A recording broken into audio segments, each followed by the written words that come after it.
Hold on. I had a.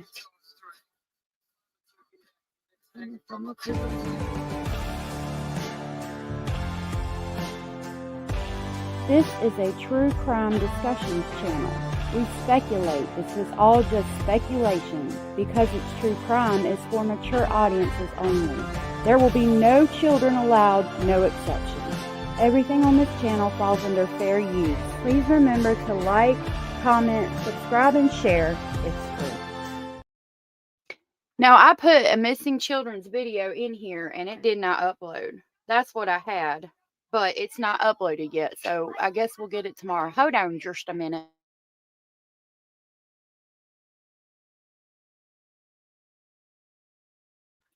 Lord have mercy in the morning. It's good to see y'all. Thank you for being here. Thank you so much for your support. Yesterday, you guys were amazing. I've got a lot to talk to y'all about today. It is good to see you, Karen, Julianne, Shelby, Piloa's mom, Southern Cats, Parabola. Lord, I'll get it in a minute. Ava Sim, Snarky Pants, good to see you. Thank you for being here. Southern Cats, good to see you. And thank you for being here. T-Bird, Mustang, good to see you. Thank you for being here. Thank you for being here, allegedly speculating. Might need you to be here. Bella Rose, thank you for being here. Cindy from sunny South Florida, hello. Hello. Good to see y'all. Edith and Bethina. Bethina, back here a little lighter. A little lighter. Am I too loud? Hey, Joy. I was about to call you Ajax. Ajax. Have you ever heard that saying, she gonna mess around and get something Ajax won't take off? Lord of mercy. All right. So let's talk about today. What are we talking about? We are talking about Daniel with the car and Melodee. Oh, a kidney stone. Did you pass them? I didn't forget you. I thought I said Parabola. If I didn't, hello, Parabola. And I really like the jack-o'-lantern on your name. Did you pass your kidney stones? I hope you did. I hope you did. I hope you did.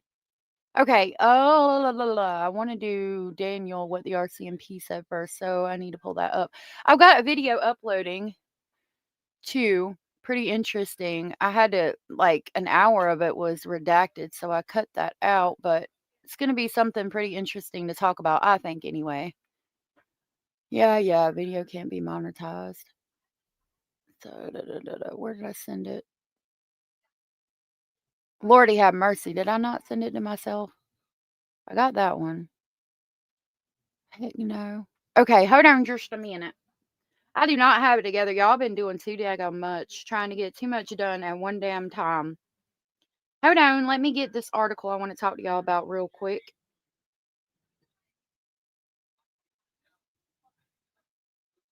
Hold on. Okay, I just sent it. I'm going to give it a second to get here. Cat Rod, good to see you. I'm playing, but my name on here is confusing. I like your name. I think it's cool. Kidney stone pain is right up there with liver. I know it's awful. It's awful. I couldn't imagine. Edith said, I just got back from urgent care from a painful rash on my side, and the doctor has no idea what it is. Oh my gosh. Painful rash. I would say put a dandelion salve on it, or a salve with like red hot pepper to kind of ease it, or comfrey. But I'm sure you don't have those things. Thank you. I appreciate it, Karen. Soups, good to see you, love. Yeah, I should have had it more together. That's my fault. How am I supposed to be creating content and I ain't even got it together yet? All right, we got it now. We got it. We got it.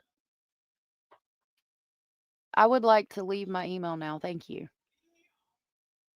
Where is too many tabs? Too many tabs. Shingles, maybe? Yeah, maybe. It's very possible. You know what? Before we get started, let's do a Halloween song because I was listening to music and it got me in a good mood. Been stressed out. Halloween clips. I know y'all sent me some Aussie. Hold on. Let me pull it up. Why not?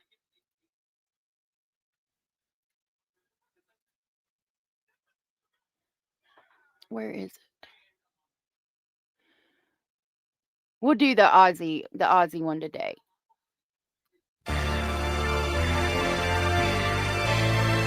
Drunk, like, because they make drinks there too. But it's pretty cool. I took the kids there last year. All right.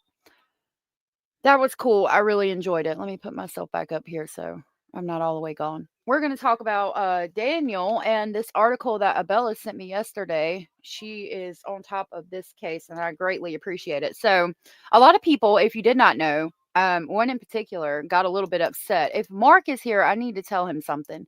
Um, Shelby said, "We do too. It's the coolest thing. But last year, everyone made them shut it down since it's right off of a busy road.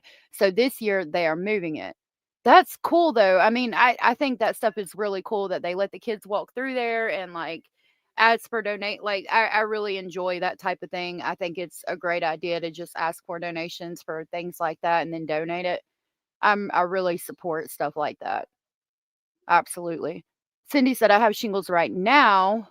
It's the third time I've had it. Oh my God. I'm so sorry. That's awful. I heard that if you had chicken pox, you could eventually get shingles, and I had chicken pox. But when I was young back then, if they found out somebody at school had chicken pox, the parents would all go over to their house and let the kids get chicken pox so that they would have it and be done with it. And I think that's what happened to me. I remember taking oatmeal baths at my grandma's house. It sucked. Okay. So we're going to talk about Daniel. A lot of people got real bad upset about my video that I put out talking about, let me find that one spot. We'll go there and I'll show you what part everybody had a problem with. One person in particular. And anybody that's here, feel free to chime up. I mean, or chime in, speak up, because I'm not going to attack anybody. Hold on a minute.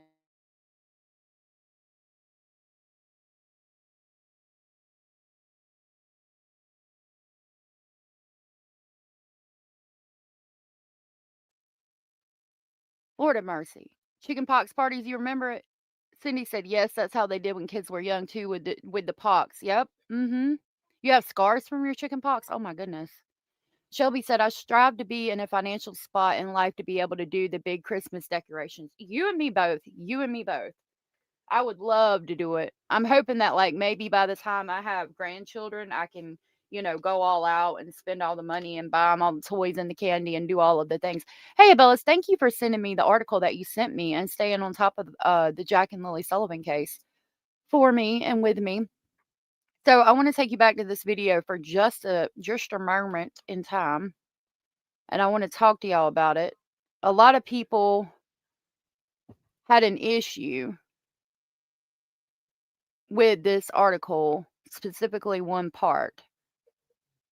We'll go ahead and play it from right here. Lights over the treetops, unquote, said RCMP member Corporal Curl in her written request to the court. Hey, Blue Giraffe. Quote, he said the vehicle left 3 or 4 times after midnight and into the early hours of the morning. He said the vehicle would drive off in the distance and he could hear it stop and then return. He said it remained in earshot the entire time, unquote. On May 17th, a constable took a statement from Justin Smith, who also lives in the area. He said that he was awake and on Facebook during the early morning hours of May 2nd.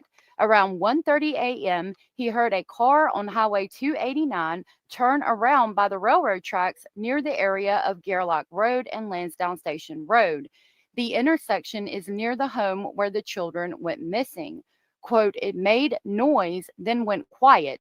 The vehicle was quiet for about 2 minutes, then drove toward Larrick Road, unquote, the RCMP member wrote. Now, this is the part where everybody had a big issue with me. Quote, Justin Smith later spoke with Brad Wong, who informed him Daniel's vehicle came and went 5 or 6 times that night. Wong said the car Smith heard was Daniel.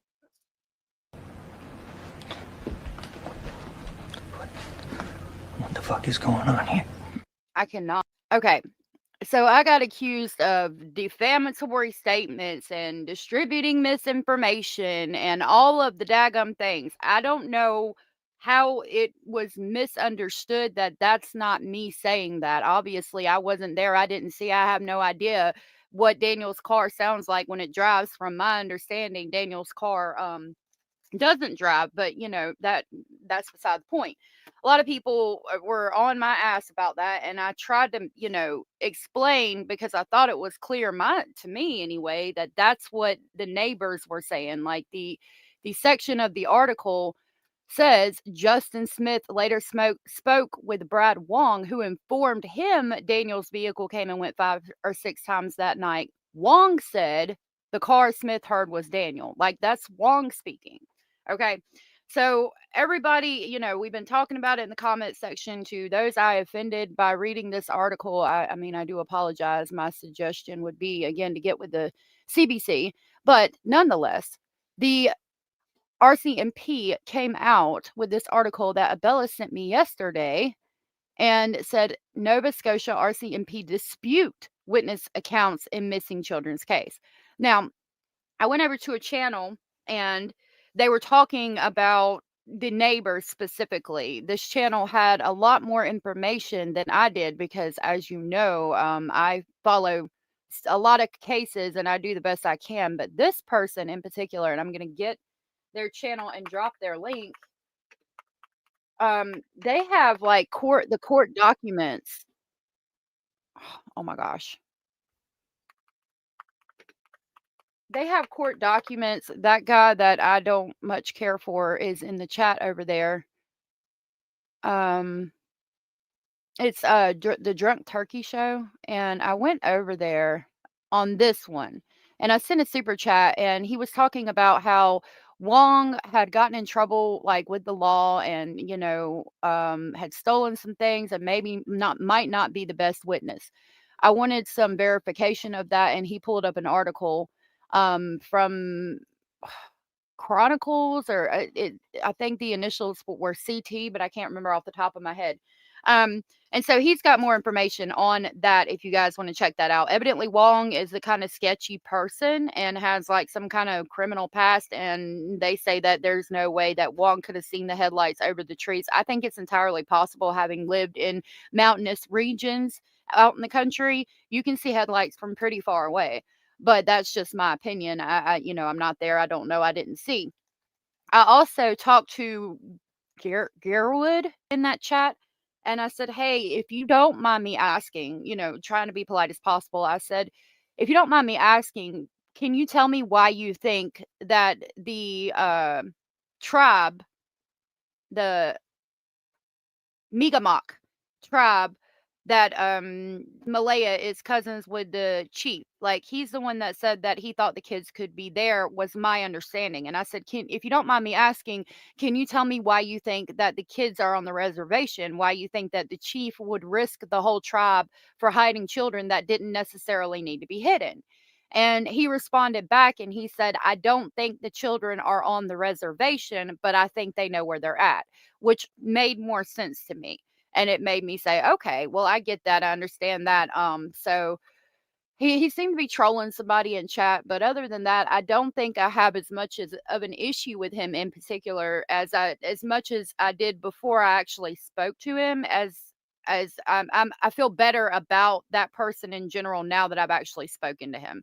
Because, and I mean, I don't believe that they know where the children are, but I don't find it out of the realm of possibility for somebody else to believe that. I do find it out of the realm of possibility for somebody to think that a chief would risk a whole tribe to hide children that didn't necessarily need to be hidden. But once he explained it to me, I understood a little bit more. Yeah, he was really nice and respectful. And I had taught, I've said I didn't much agree with him. I didn't really like him. I thought he was full of shit. And so I don't know if he knew that I had said that in previous streams, but he was really nice to me. And I get it. I don't think that they know where it's at, but it makes more sense to me for him to say that he thinks they could possibly know where they're at, not that the reservation is trying to hide them. He's very respectful. I don't know. That's a good question, Scratch the Paint. And we're going to go back to that article. I don't know. For me, Curious Christine, good to see you, love. T-Bird said, I wondered if the witness wasn't misleading them about the car that got away. And a lot of people think that. For me, having been having had a criminal past, if I said something like that, first of all, I wouldn't say the car was Daniel's. I would say it sounded like Daniel's. But, because unless I saw it myself, I would not know for a fact that it was Daniel's. I have a soft spot for people who once committed crimes but are not living that lifestyle anymore. So for me, it would be, is he still a known liar to this day? Is he still committing crimes? Why is everybody up at 1:30 in the daggum morning on a weeknight is my main question, and that makes me feel like he could be lying or whatever. He also stated that he didn't know children lived there, yet his children rode the bus with Jack and Lilly. So that doesn't make sense. Like, you guys live right close to each other. At no point in time would his children say, "Hey, can we go play with Jack and Lilly? Can you call their parents? Can we have a play date? Can they come to my birthday party?" Like, to the extent that you didn't even know children lived there, yet they ride the bus with your children. Like, some of these things don't add up for me. That's a little bit weird. Wong's family was in another creator's live, and I believe him. Really? I would love to know where that is. I'd love to cover that as long as they wouldn't strike me. I mean, I don't know. I don't know what to believe. If he's still being, obviously living a life of crime, then maybe take what he says with a grain of salt. Again, I find it odd that his children rode the bus with Jack and Lilly and he didn't know Jack and Lilly, lived there or existed. But I don't know what to believe. To live in the area and to say definitively that it's somebody's car, I would think that you would know that car. If you think about a loud car in your area, you probably know where that car belongs, who drives it, and who lives there, more than likely, if you know your neighbors. So that part is, it's all a little weird for me, and I don't know what to believe. But maybe like chatting, not a video. Oh, okay. Okay. Maybe we could pull up the, chat and still go over it. Either way, the RCMP is disputing it, so let's see what they had to say. This article is from yesterday, October 21st, 2025, yesterday at 5:31 PM, and it's from Halifax, Nova Scotia. It reads, Halifax, Nova Scotia RCMP say they have found no evidence to back up witness accounts of a vehicle driving back and forth early in the morning near the rural northeastern home where two young children went missing in May. Spokesperson Cindy Bayers said investigators conducted a thorough review of surveillance footage from the area in Lansdowne Station, Nova Scotia, where 6-year-old Lilly and 4-year-old Jack Sullivan were reported missing on May 2nd. In an email on Tuesday, Bayer said police, quote, found no evidence of any vehicle activity at that time. As such, no driver has been identified, and the presence of a vehicle has not been substantiated as a key element in the investigation, unquote.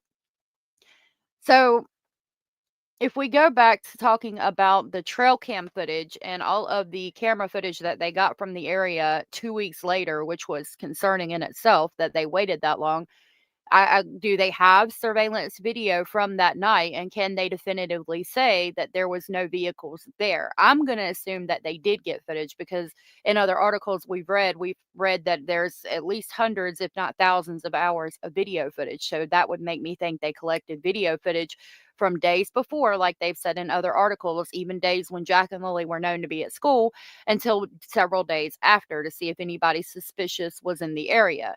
The places you're going to check for somebody being suspicious in the area is probably going to be on trails and on roads. So therefore, I would think that they probably have some video footage of that road where they're talking about. If there is no car there and they can say definitively that there has been no car there, therefore there's nobody to be identified, why is Wong and Justin saying that? Why would they say that? And so I don't know what to make of it. About Belinda. Okay, cool. I'll pull it up and we'll talk about it. Hey, Angelina. Okay. Cindy said, I find the car report sus. Why now? Why not when it happened? Why wouldn't someone else speak on the loud car? That's a good point. It seems that two neighbors spoke on it, but yeah, why now? Well, it could be, Cindy, because the CBC was reading through court documents. And in that article that I put out in the video, they talk about certain parts were redacted and they were able to get certain parts unredacted most recently. And that was in one of the unredacted parts. But If it was redacted when the court documents first came out, that would make me think that's because they didn't want that information out to the public at that time, as they had not had time to investigate it thoroughly yet and verify if it was true or not. The fact that they ended up unredacting it and releasing it again to the public would make me think that they thoroughly checked that lead and found it to be untrue. Bella said, loud cars often have a distinct sound, which is not hard to distinguish from my experience. Exactly. That's why I'm thinking if you live in the area, you would probably know whose car that was, because I mean, there's, you know where you live at, you know your area, you know sounds that are not normal, and cars that are loud all the time, you would probably know. Snarky Pants, good to see you, love, said, I believe Wong, and I believe the other witness also. Justin reported the car the day the kids went missing, and of course, the RCMP didn't follow up until much later. And how many times have we seen that in this case? It's devastating, you know? And yeah, somebody was up at 1:30 on a weeknight scrolling Facebook. Like, bruh, what are you doing? Did you get up and pee and just scroll for a minute and go back to bed? I mean, maybe I could understand that, but like just hanging out on Facebook at 1, 2, 3 o'clock in the morning, what else is going on? I just have to ask. Snarky Pants said they live in the middle of nowhere in the middle of the night. There's no traffic. You're going to hear a loud car and know who it is, right? Especially if it's a neighbor's that you've heard before. Exactly. Exactly.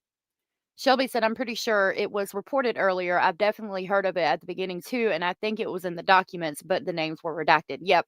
Yes, ma'am. Mariska, good to see you. Wong has a 5-speed Camaro.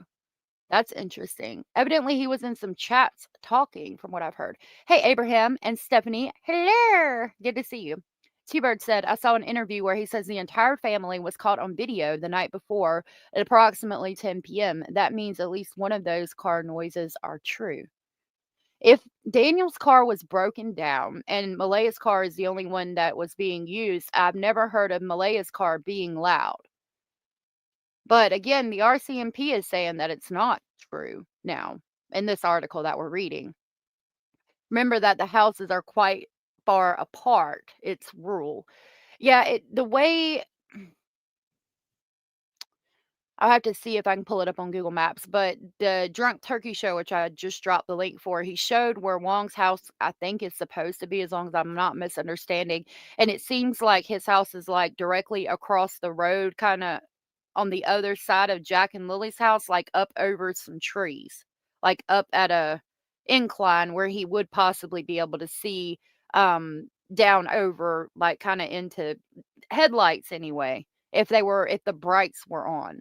Possibly, I don't know. Again, I wasn't there, I didn't see, I don't know. Hey, Crystal, Wong was in his garage working on his car in the garage, is what I heard. That's what I've heard too.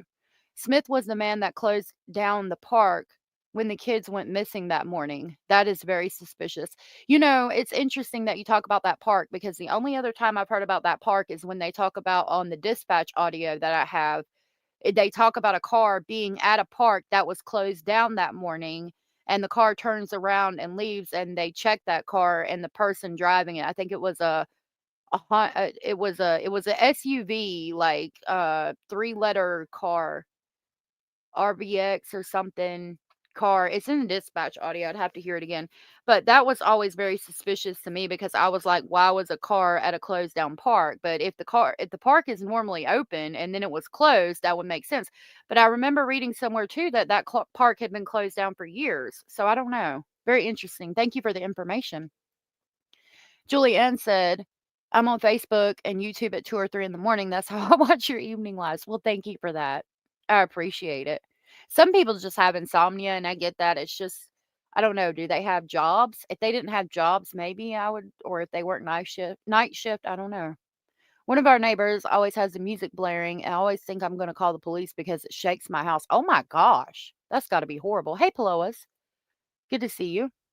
I'm up all hours of the night. I could be scrolling Facebook, YouTube. You have SPTSD and don't sleep much. See, that makes sense. Loving Life said, yes, Justin apparently was staying at the park. What? Really? I need a sound effect that's like, what? Here we go. fuck is going on here? Why is Justin staying at the park? Is he living there? What the hell? What the hell?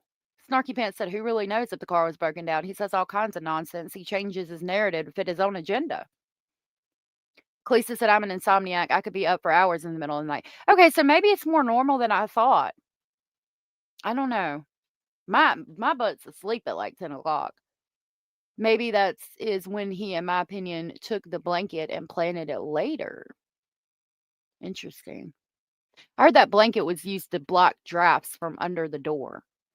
Okay, continuing with the article, says the RCMP recently released new information about the case, including accounts from witnesses who said they heard a vehicle going back and forth near the children's family home a few hours before they were reported missing. Bayers said the witnesses, residents of Lansdowne Station, reported hearing a vehicle but did not visually confirm it.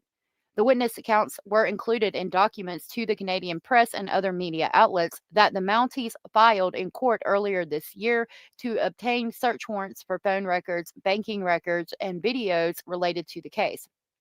Each document contains unproven statements made by police. The documents say one of those residents, Brad Wong, told police on May 9th that in the early hours of May 2nd, he heard a loud vehicle coming and going from the family's home on Gerlach Road. Wong said he could also see vehicle lights over the treetops and that the vehicle left their address 3 or 4 times after midnight and into the early morning hours. The documents say Wong told police he heard the vehicle stop and return, remaining in earshot the entire time. About a week after they spoke to Wong, police said they spoke to Justin Smith, the other nearby resident. Police say Smith told them that on May 17th, Police said that Smith told them on May 17th that he had spoken to Wong about the vehicle and that he also heard it in the early morning hours of May 2nd. Police say Smith told them the vehicle was on Highway 289 and turned around by the railroad tracks near the area of Gerlach Road and Lansdowne Station Road. According to the documents, Smith said he later spoke with Wong, who told him the vehicle he heard early that morning belonged to Daniel Martell, the children's stepfather who lived in the home with their mother, Malaya Brooks Murray. Smith said Wong told him he heard the loud vehicle come and go 5 or 6 times that night. In an interview last week, Martell said claims that he was driving back and forth late at night are, quote, complete nonsense, unquote. Quote, my vehicle never moved out of the yard that night, and it never moved out of the yard that following day, unquote, he told the Canadian press over the phone. He added that at that time, the vehicle the family was using belonged to Brooks Murray, and that it was, quote, not a loud vehicle by any stretch of the imagination, unquote. Reached last week, Brooks Murray declined to comment on the witness accounts.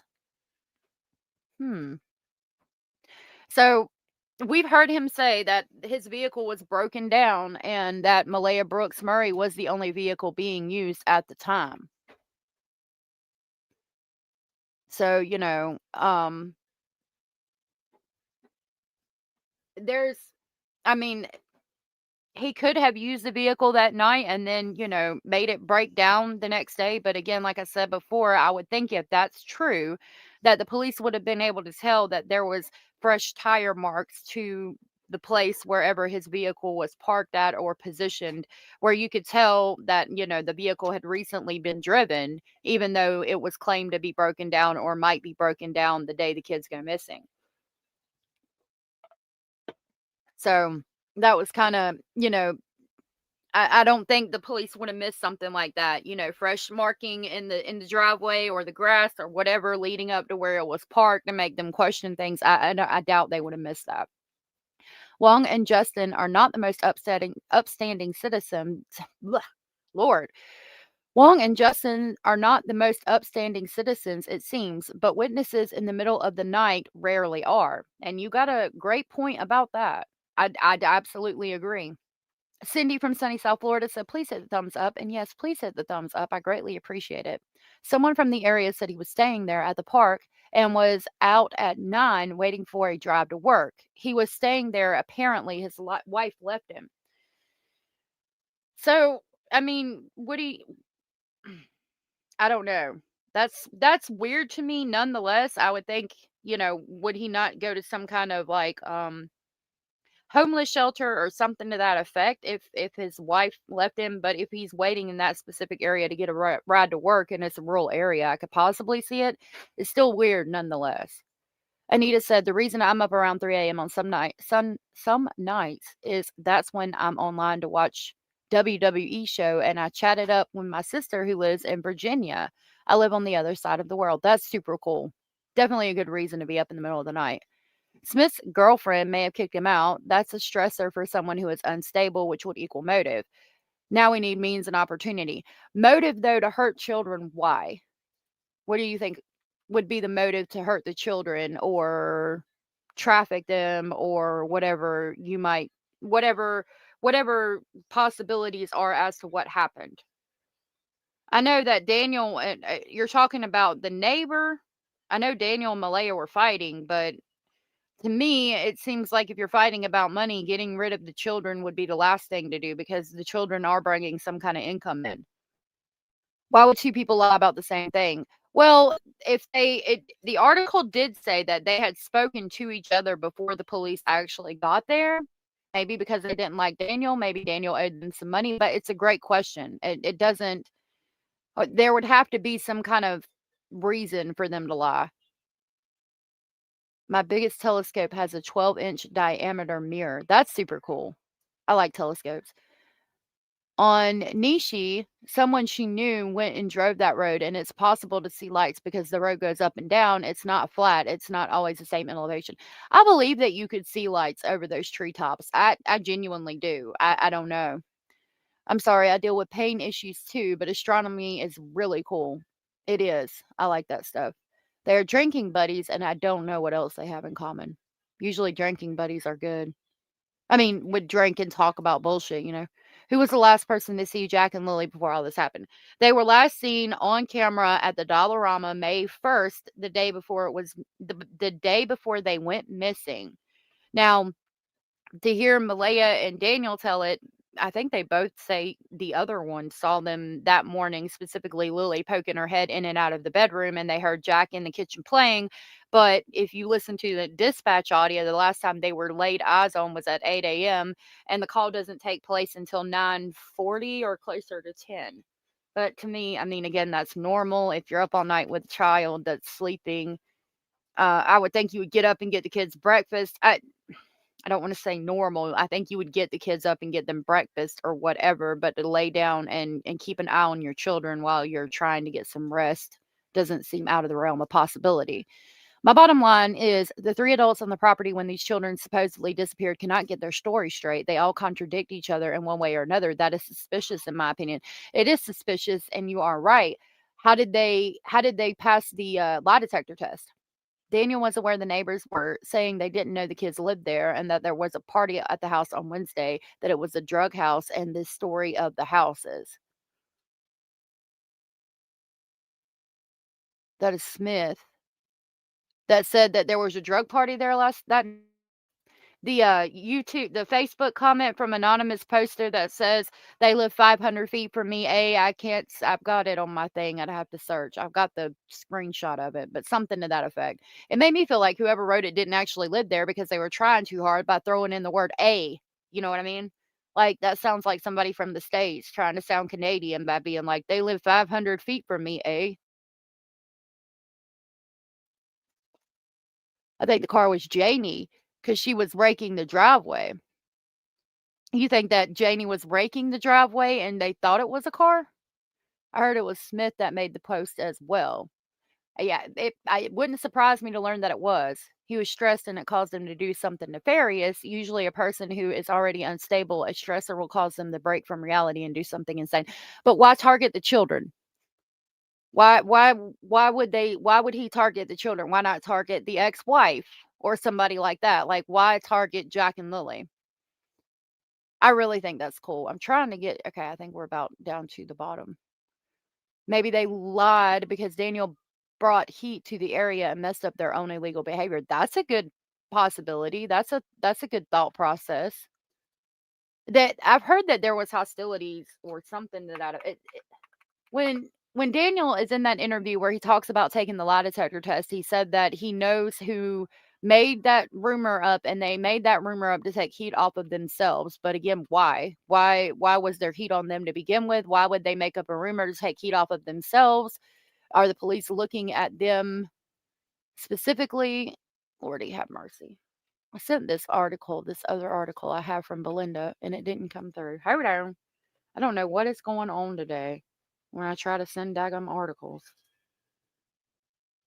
I would like you to actually send the article this time, phone.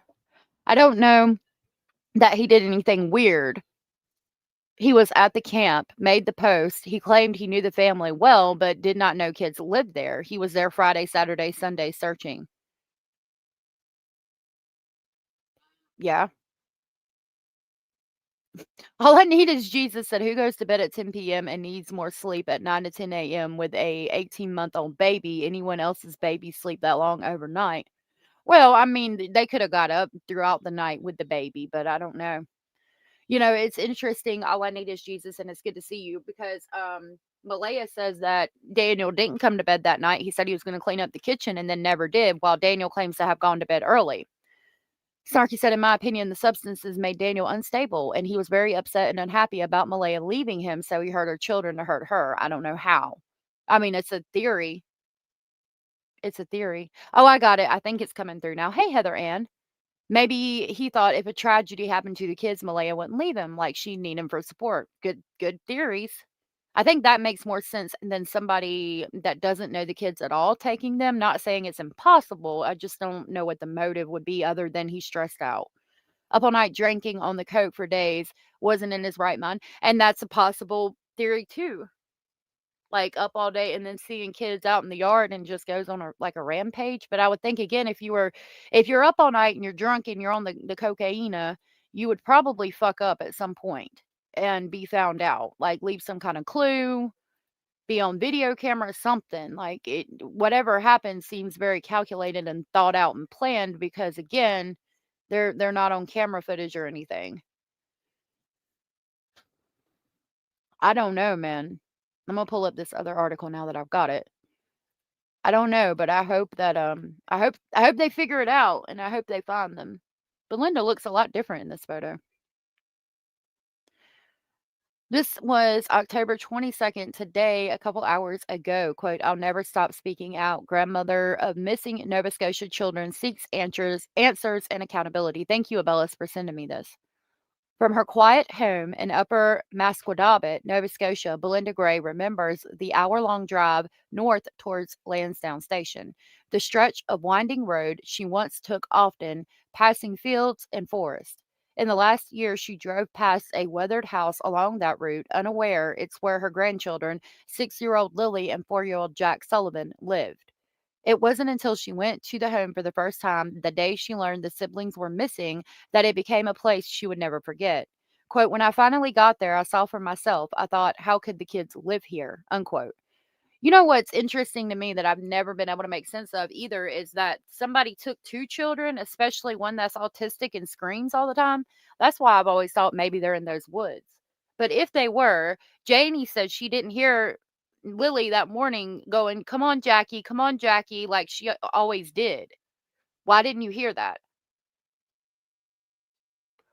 Infamous Kim, good to see you.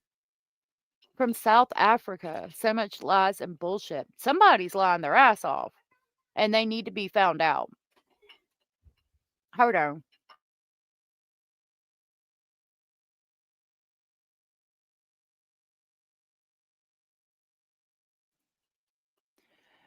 Abella says, seeing Daniel's calm demeanor around the kids in the screaming birthday video and with Meadow, who looks happy in his arms, I don't think he hurt the children. I think if he hurt the children, that it would have been found out per the lie detector test. I don't understand why Malaya was still asleep. She never mentioned getting up any through the night with the baby.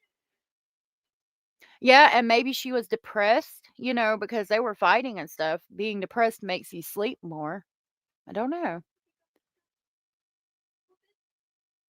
M to the J dog, good to see you. Thank you for being here. Belinda breaks my heart, said Shelby. I know. It's sad. The article continues. Gray is the paternal grandmother of Lilly and Jack, who reported missing from their Pictou County home on May 2nd. She says their father, Cody Sullivan, has chosen not to be involved in their lives for the past 2 years. She describes Lilly and Jack with a mix of warmth and heartbreak, noting Jack is, quote, going to be 5 this month, unquote. Gray remembers them as bright and curious. Lilly, a, quote, happy little girl, always laughing, unquote, and Jack, a, quote, more somber, quiet, and thoughtful, fascinated by these bottles, unquote. The last time they were here, they were basically babies. Lilly was 4, Jack was starting to walk, unquote, Gray recalled. Gray said the relationship with their mother, Malaya Brooks Murray, became distant over time before the children went missing, as Brooke Murray moved to rural Pictou County and didn't always have access to cell service.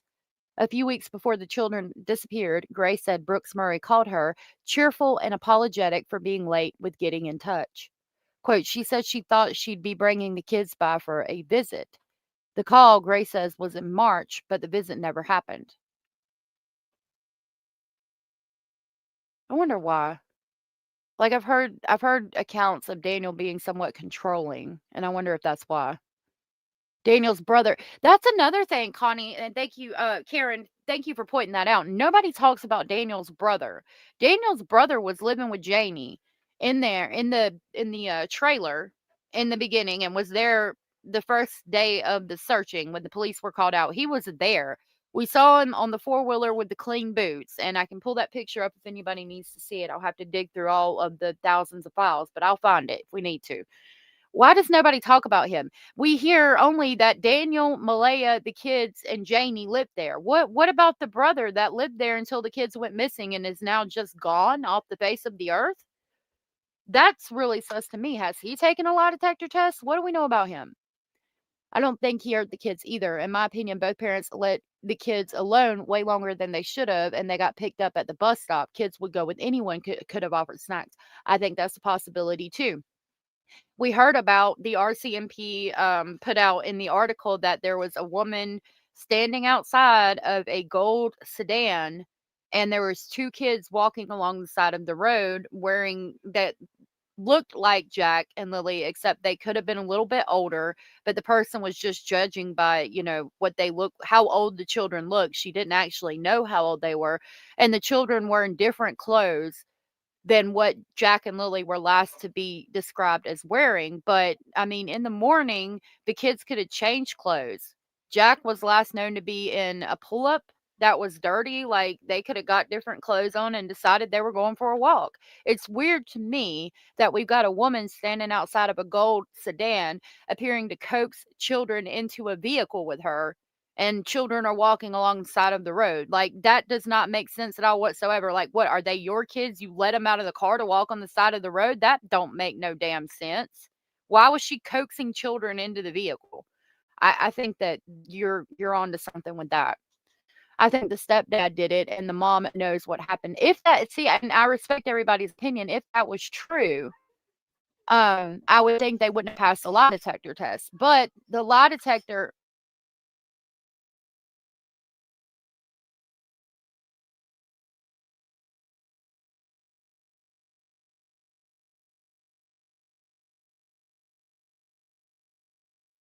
I apologize.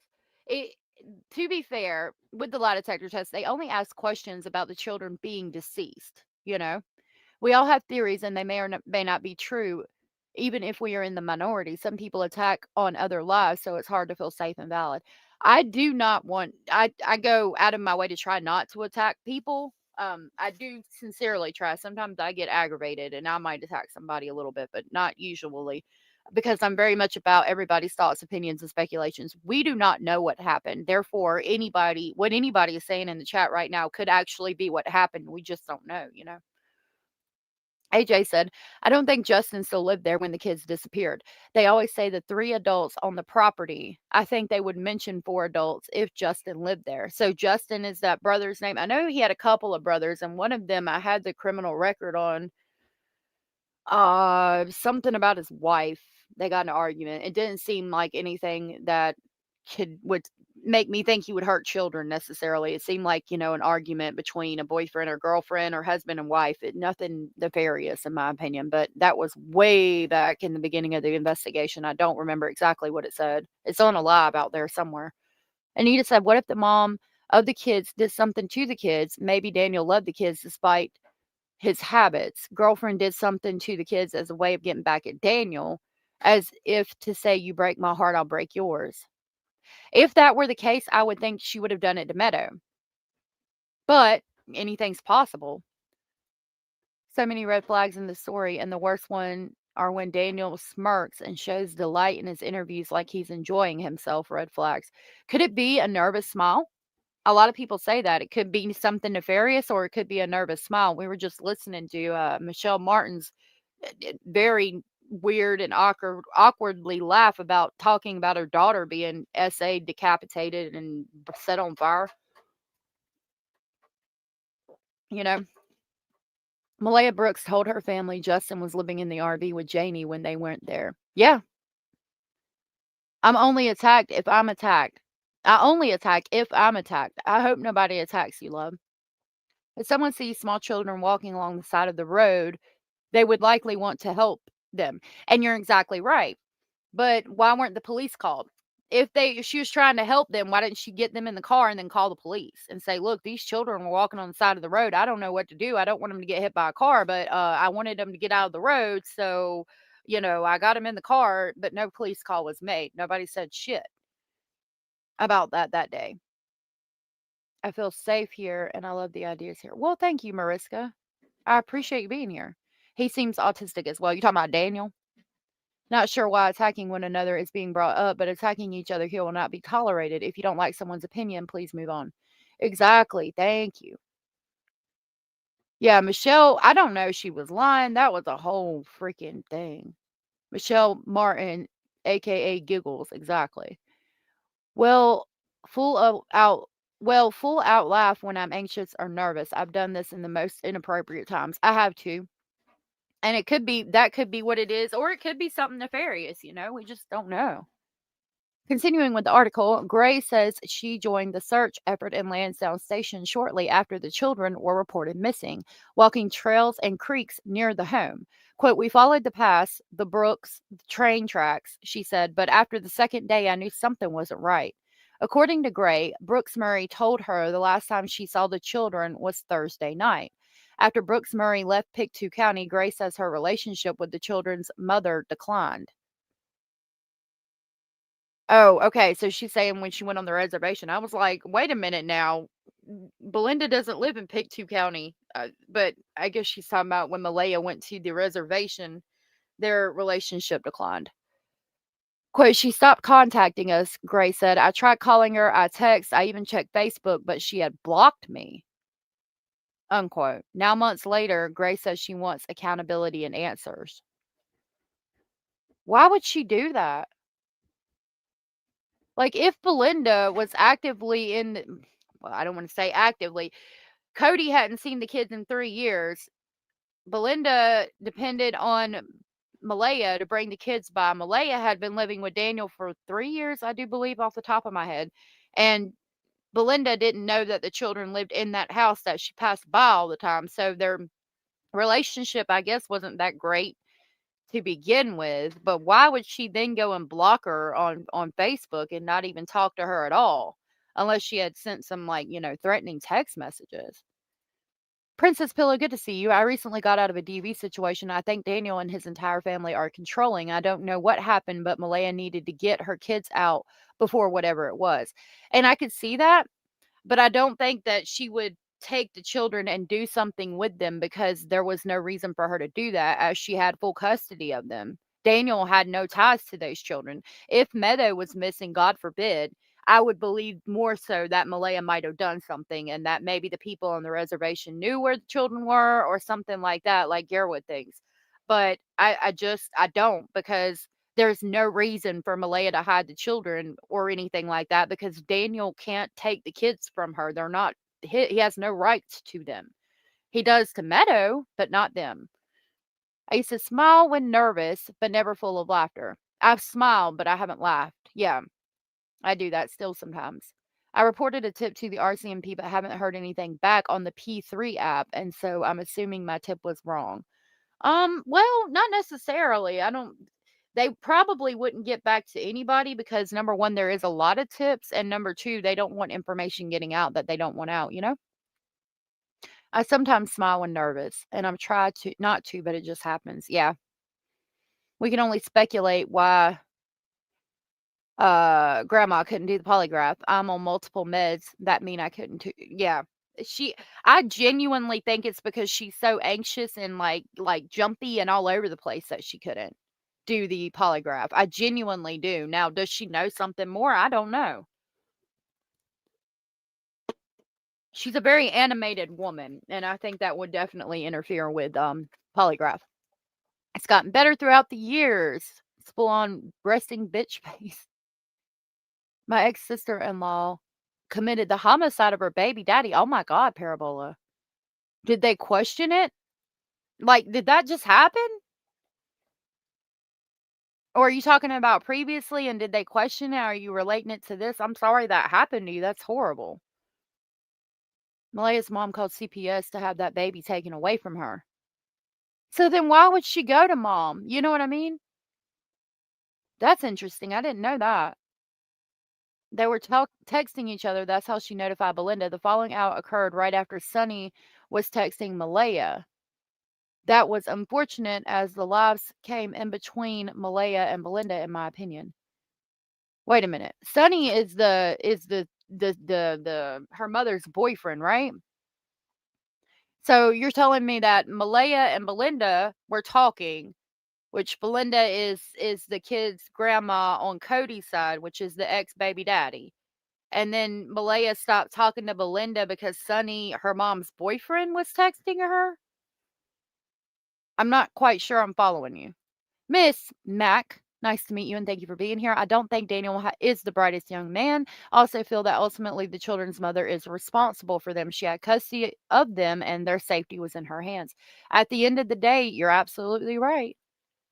You're absolutely right.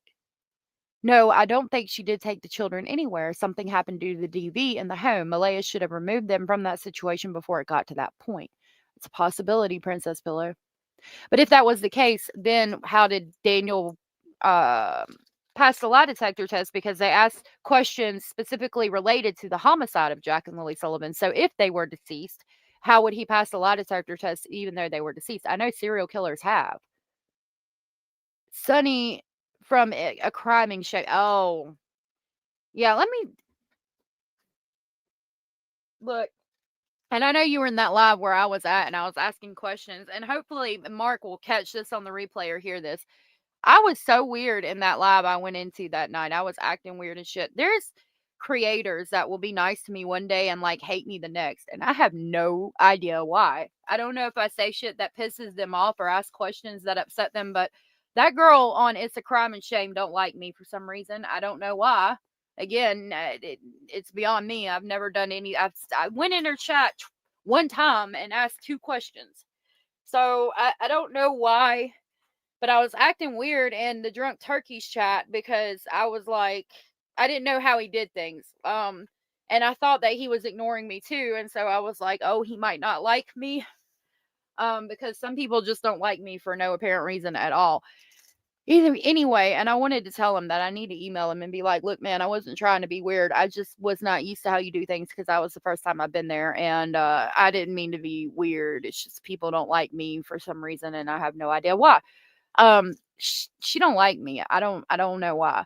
But so you're saying that Melinda didn't want, I mean, that makes sense. If Melinda didn't want to talk to Belinda anymore because Belinda's talking and putting everything out on the YouTube channel, that would kind of make sense to me.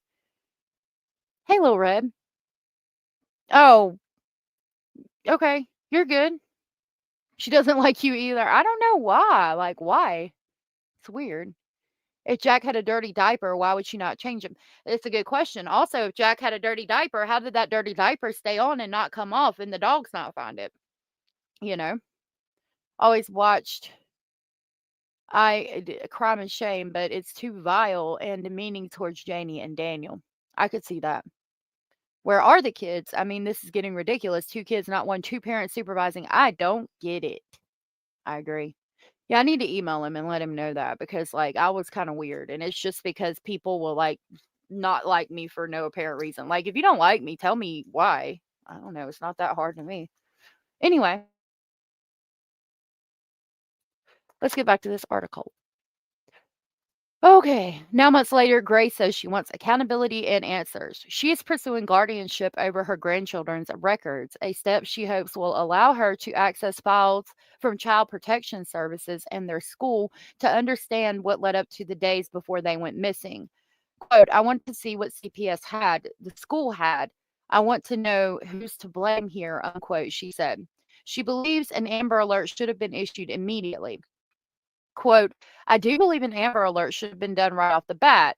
When you have vulnerable children missing, it should be automatic. Roads should have been shut down. Their faces should have been everywhere. The RCMP says its investigation remains active, but Gray says it feels like little progress has been made. Quote, police don't seem any closer than they were on the day that they went missing, unquote. She said, okay. So for Belinda, what is getting the CPS records going to tell her? Because again, if Daniel and Malaya are responsible and there's something in the CPS records like, oh, Daniel was beating the crap out of the child, number one, I would think CPS would take him. Number two, it if Daniel or Malaya were responsible, I would think they would already be arrested. So what is Belinda getting the CPS records going to tell her or going to do other than worry the shit out of her more? Because again, even though CPS was involved, if the parents were involved in the disappearance, again, I would think they would be arrested by now. Like, no? Does that make sense to y'all?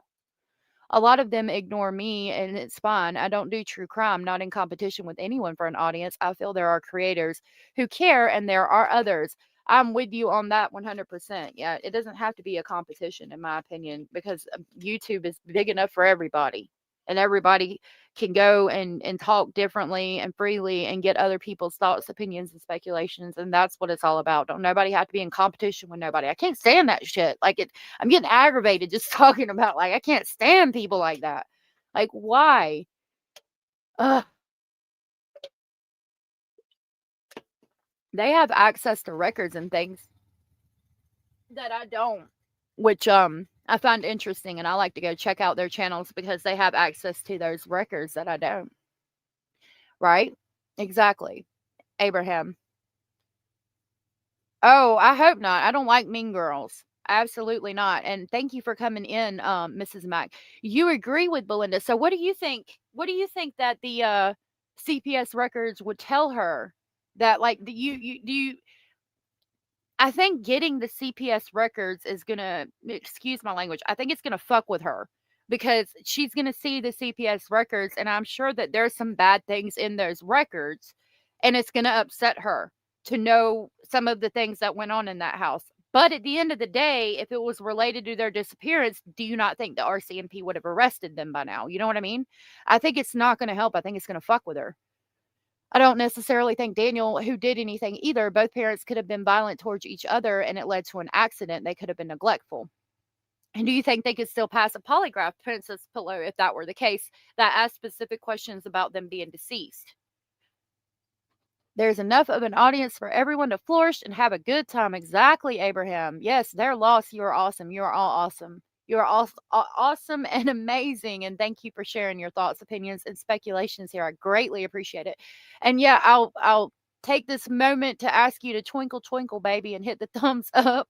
Come on, players, stop hating. Stop hating. Start participating. Start participating, Star. Come on, twinkle, twinkle, baby. Twinkle, twinkle.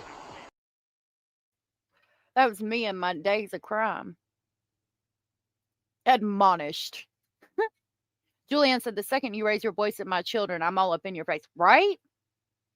I agree with the Amber Alert, but the CPS records will never be released to her, even if she is the designated parent. So, do you know? Well, I know in the States, if you have a lawyer, you can get CPS reports.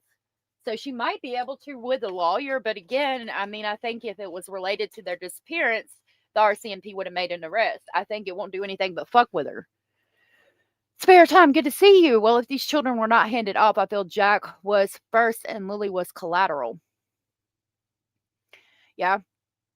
Something happened. I mean, and even if we're talking about trafficking, it's not very common that two children are picked up. There's a serial killer, and I've talked about it before, but there was three boys riding a bike.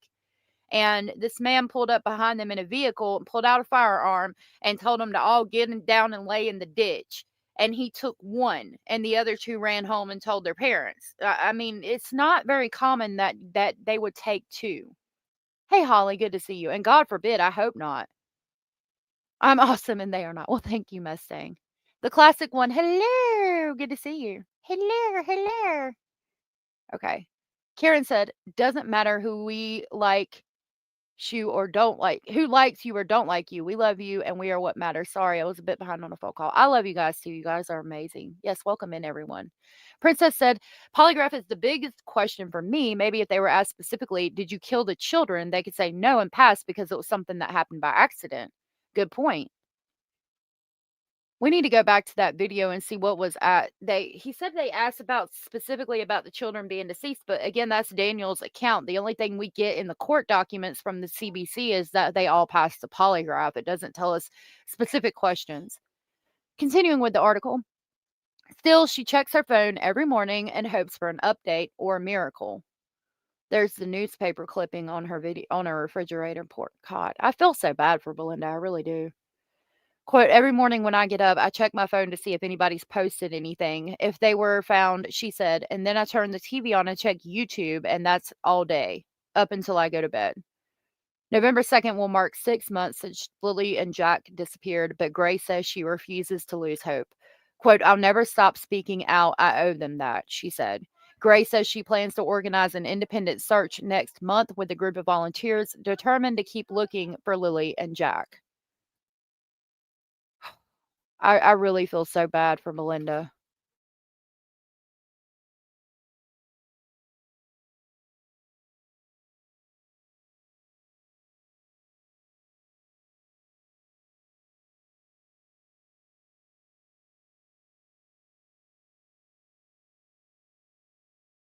Hold on just a minute, sorry.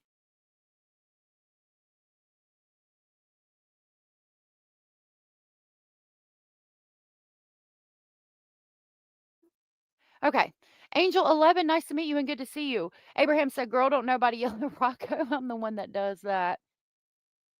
Aw, don't you dare. Spare Time said, human trafficking in Canada is out of control. People don't want to talk about it or believe it's happening, but it's happening daily. So handoff isn't out of the question.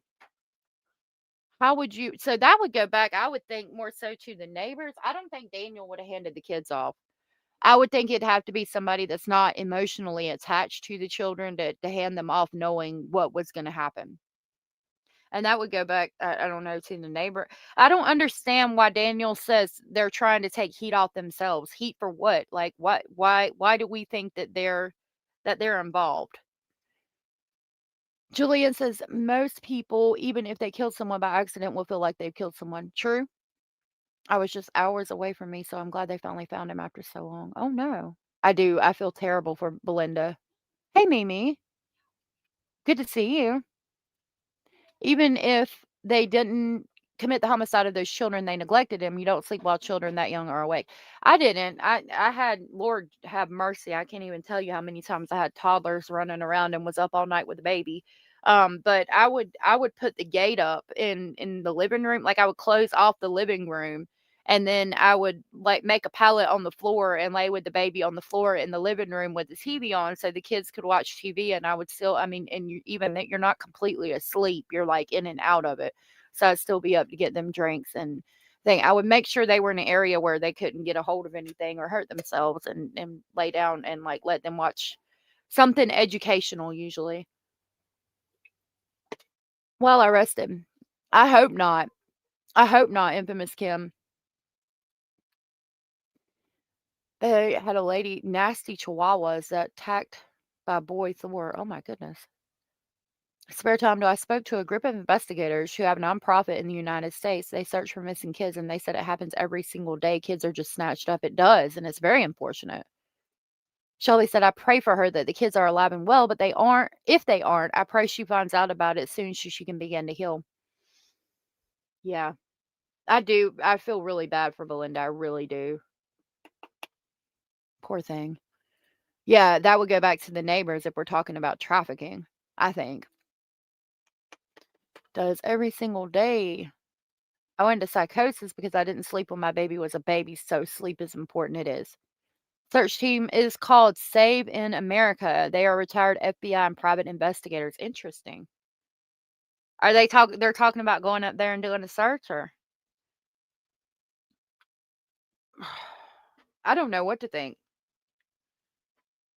Somebody knows something. And I mean, but okay. Sorry, my lips. I was putting my chapstick on.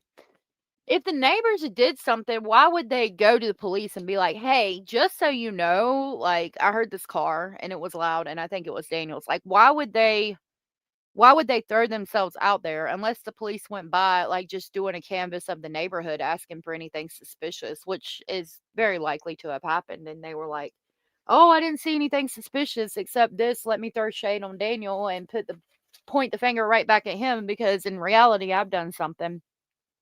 I've heard, haven't verified, but heard that he wouldn't let them search his property. Which goes back to something about either he could be involved or he could be, maybe doing some shake and bake, some illegal activities in and on his property. Um, I don't know. It's weird that you wouldn't let the police search your property. I would think in Canada, like I would think America is the only place that you can be like, no, you can't search my property, especially with something like that. But I guess they would have to get a warrant approved by a judge, and the judge is not necessarily going to approve that unless there is a valid reason to think that he would know where the children are or the children were there. Which I mean, speculation. His kids ride the bus with Jack and Lilly, yet he don't know Jack and Lilly live there. He just lives across the street and over some trees, and again didn't know that kids live there. But that's not enough to get a search warrant. Violate someone's rights. There is a constitution in Canada, I do believe. Oh, Addie V, I'm glad that you were gifted. That's awesome. Hey, JDR, good to see you. You're okay? You hope she's okay? Honestly, they had an abusive relationship. That's awful. Hey, Kayla. It's been so long. Hello. I had one time where my oldest was 2 and went to his granddaddy's. That was like literally 20 steps uphill from us. He snuck out. Oh, wow. Okay. Good to see y'all, everybody coming in. I asked them, but they said RCMP is hard to work with. They said no one has asked. So I emailed Drunk Turkey Show to see if he could contact them for an interview and to search for Jack and Lilly. Interesting. Hopefully they can. I actually believe the neighbors. Mr. Wong is right. I don't believe in judging people by their past. And I don't either. That's why I ask if he's still abusing substances. Because like I said, y'all, I mean, there's some mugshots out there, you know what I mean? I used to be involved in quite a few illegal activities, and I'm not now. I very much changed. But if the car that was being driven that night was indeed Daniel's, who Daniel says has been broken down and told the RCMP that day, as far as we know, that the car was broken down, how did the RCMP look at his car and not tell that it had recently been driven? And again, if Daniel was doing this, how did he pass the lie detector test? Where are the children? It is suspicious that he said he's 100% sure that they're not in the woods. But if he's out there searching day and night looking for their bodies, because I think Daniel's at this point where he's like, people are very suspicious of him and he's going to go through hell and high water to prove he didn't do this. If he genuinely didn't do it. If he did do it, how is he passing the lie detector test? What, because he handed them off and didn't actually kill them? But how could I don't think you could hand off children that have been in your life for 3 years and know that they're going to be trafficked. I just don't see that as, I mean, we're not talking about the freaking Ted Bundy here, Trafficking can occur for young children to sell PDS. There's also organ harvesting. Yep. They have probable cause. That is the Fourth Amendment to the Constitution. Okay. Yeah, I don't know much about Canada. I never even considered Oregon. Yeah, it's horrible. They got a warrant. Police officers stayed on the property with Janie while they went to see a judge. No, JDR, I'm talking about Wong and Justin, the neighbors, without bias or prejudice. Yes, it is. I also believe the neighbor, whatever happened to these kids, the parents are behind it. I think the parents are responsible, but not maybe by proxy, not necessarily because they did something. Yeah. Hey, Wolfpack. I did. I was very highly addicted and did all the things to get all the drugs when I was younger. Not all the drugs, one drug specifically, but that I've been off of them for 10 years, thank God. It's happening, and it is a big business for these sick people who don't care about human life. Only Daniel said no, JDR, we have it through the CBC. There are court documents by the CBC that state that from the RCMP stating that he passed a polygraph. Everybody passed a polygraph. Nobody failed, and that Janie couldn't be administered the polygraph because of her physiology for something to that effect. It's in the court documents, JDR. I can pull them up if you need to see them. Yeah, I would think they could tell that the vehicle had been recently moved. It's very devastating. Hey, Addie V, it's such a messed up deal. It's why I don't get why Malaya left the next day. Daniel would have left the property so that her grandma Patty could have stayed. Yeah, there was evidently some kind of big argument. He could pass the polygraph because he is a psychopath. That's a possibility. I've heard that. Maybe. Blue Jay, good to see you. I actually love the videos where they show their mug shots while on substances and their now photos. Hey, it shows people can get better. You got done early today. I feel bad because she did reach out to me for help, but I'm not in Alabama right now. Oh, I'm sorry. In law, people know how to pass polygraph. I'm not a cop. There's a way, hence is the reason it's not admissible in a court of law, and that's true. I just don't think that they would have the training to pass a polygraph necessarily. I don't see him. I don't know. I don't think he's that intelligent. No offense to him. I don't think there was foul play in taking their lives, but accidental coverage, possibly. If we agree that people are not the brightest, then we have to assume they are not smart enough to commit the perfect crime. Exactly. How did you commit the perfect crime without getting and caught with it? Raking the tracks with Janie by the pool, and that's when but the boot print was left there, Blue Jay. See, she was talking about she knows that it was the kids' boot prints from a couple days beforehand because she was raking the area to put the pool in. So if the boot print had enough time to be there, then there would also be enough time for car tracks if the car had been in and out of the driveway that night. That's absolutely true. Kelly said, one more child. The Agency for Human Trafficking here in Florida has a job posting on Indeed if anyone is looking for a job where they can make a difference. That's awesome. And thank you for the information, Kelly. That's absolutely true. Psychopaths pass polys all the time. They don't have feelings like we do. I don't think he's a psychopath. I don't know. That's why Daniel is so detailed in getting the keys, what car he took. He says that Malaya's car was the only one working. JDR said they likely OD'd on Daniel's supply. Again, I mean, hey, let me be the first to tell you that I used to, be addicted to substances, and my substances were on me. Wasn't nobody getting a hold of my substances because I wasn't sharing. I damn sure weren't going to leave them somewhere where a child could get a hold of them. But most of the time, if you're addicted to a substance, that shit is on you, and you are doing every bit of it. You know what I mean? I don't think that accidents do happen, but I think that's more so with like dealers, people that are selling it, or maybe residue, depending, like with fentanyl, for instance. Fentanyl, just a freaking probably microscopic amount of fentanyl, especially the shit that's coming over the border. Leaving that on the table and the baby's fucking milk bottle or something following into it could kill them. But leaving a supply of meth out for a child to get enough of to overdose, while it's not impossible, I don't find it likely. That's just my opinion. How many lies has Daniel said? He's good at lying, but he's also not good.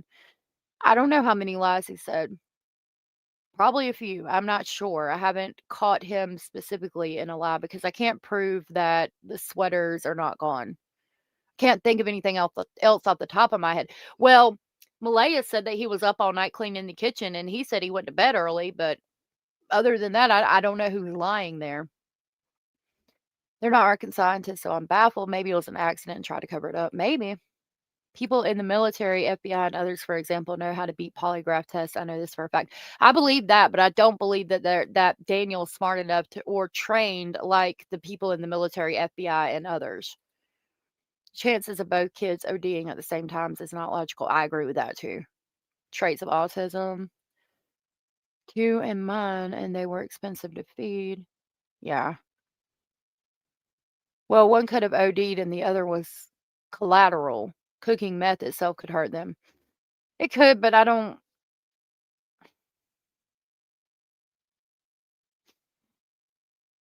Okay, let's run that scenario. One of them OD'd and Lilly saw it, and we know Lily's going to say something, so we have to take her out. But Malaya's not going to stop that. Malaya's not going to say, "Oh my God, call the cops and tell them it was an accident." I don't think that she's going to say, kill the child over, we fucked up. We need to call the cops and tell them what happened. And let the children be saved. My children, the children that I created, need to be saved. Maybe I'm trying to see the good in things. I just don't. I don't see Jack OD and Lily's gonna say something, so we in turn kill her too. We don't kill Meadow because she can't speak. I don't see that happening. I don't think Malaya would let that happen, but Malaya was asleep and Daniel was not, so maybe. Daniel was up all night cleaning the kitchen. She said she was asleep. If Daniel didn't go to bed that night and then Jack was up and OD'd on it, and that maybe he would, but I don't think so, and maybe it's because I don't want to think so. Wade say Daniel was making math and sell it. Possibly. It's not hard to make, from my understanding, although I've never made it. Maybe put him in the bath and left him while they got high, but then Lily, I don't know. Since they were so into prepping for it, where's the pool? Good question. Where is the pool? Good question. I believe to say that your story should change if stays exact. There's a higher probability of deceit. Yeah, to an extent, some aspects of it. Malaya is useless, clearly. You think so, Spare Time? I mean, she was all over the pool prep, so there should definitely be a pool there now. But I'm sure she'll say we stopped because the kids were missing. Probably. But yeah, it's interesting that we're prepping for the pool like so much, yet it's not even there. It's just so frustrating. These are all there need to speak the truth. Everybody needs to speak the truth. I wish they would. Oh, yeah, well, I mean, I'm thinking, I could be wrong, but, I would maybe it's because I wanna see the good in people. I just don't think that it's gonna be, kill the other child as opposed to call the cops, "We fucked up, we're gonna have to answer for this, let my children," I don't know. She may have only been doing the pool for them, possibly. Look at Haro, Stearns, Stout. When parents are responsible, it doesn't take long to find out. If we agree these two aren't too bright, they sure did a good job on this. I don't believe they did anything.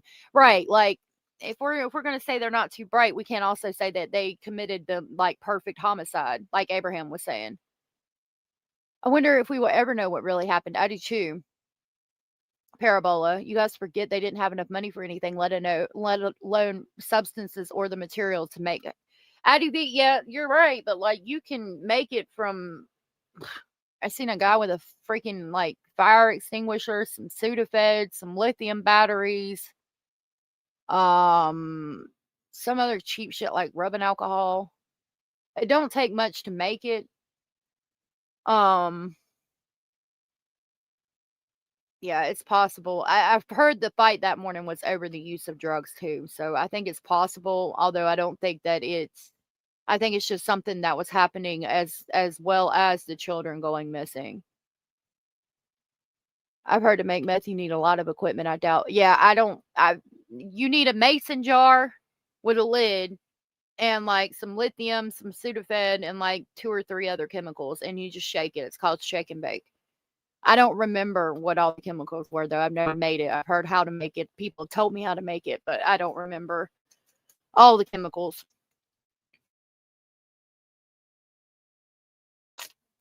I say dig where they were prepping for the pool. Maybe they were doing less prepping for a pool and covering of fresh graves. Well, I think you would be able to tell, though. You know what I mean? If that were the case, I think you would be able to tell there was fresh dirt that had been moved. I find it more suspicious that allegedly the neighbors aren't willing to allow cadaver dogs or investigators on their property. Yeah, if somebody was making it, I would think maybe they were, or they're involved somehow. What's my screen name on chat's allegedly speculating with the logo? I'll show you. It's the same thing as here. I don't have any alt accounts. I used to have other accounts, but it wasn't necessarily alt accounts. Like if I got something to say, I'll come in and say it. But that's why creators get mad and don't like me, I think. But I had other channels, but I don't really go in under those channels anymore. That's what it looks like, except it's not yellow when I type in chat. Inmates make mess in jail or prison. Yeah, with the cleaning chemicals. When I lived in Missouri, I got stuck in a Walmart because people were trying to make meth in the bathroom. Oh my God. That's insane. Hezzy McNeely, good to see you. How to hire a private investigator. Maybe one should step in. That would be a good idea if somebody could hire a private investigator. I wonder what they would find. It would be interesting to know what they found. RCMP still haven't solved little Dylan's case either. I know. Usually at the beginning of my lives, I share missing children's videos. I couldn't get it to load. I thought I had put it in the lab because I just made a new one today. But I always put Dylan, Jack and Lilly, Sebastian Rogers, and Summer Wells are always in that video. Every single time. It's usually daily that I put their posters out. It really bothers me. The dirt driveway could have been raking it so it looked disturbed.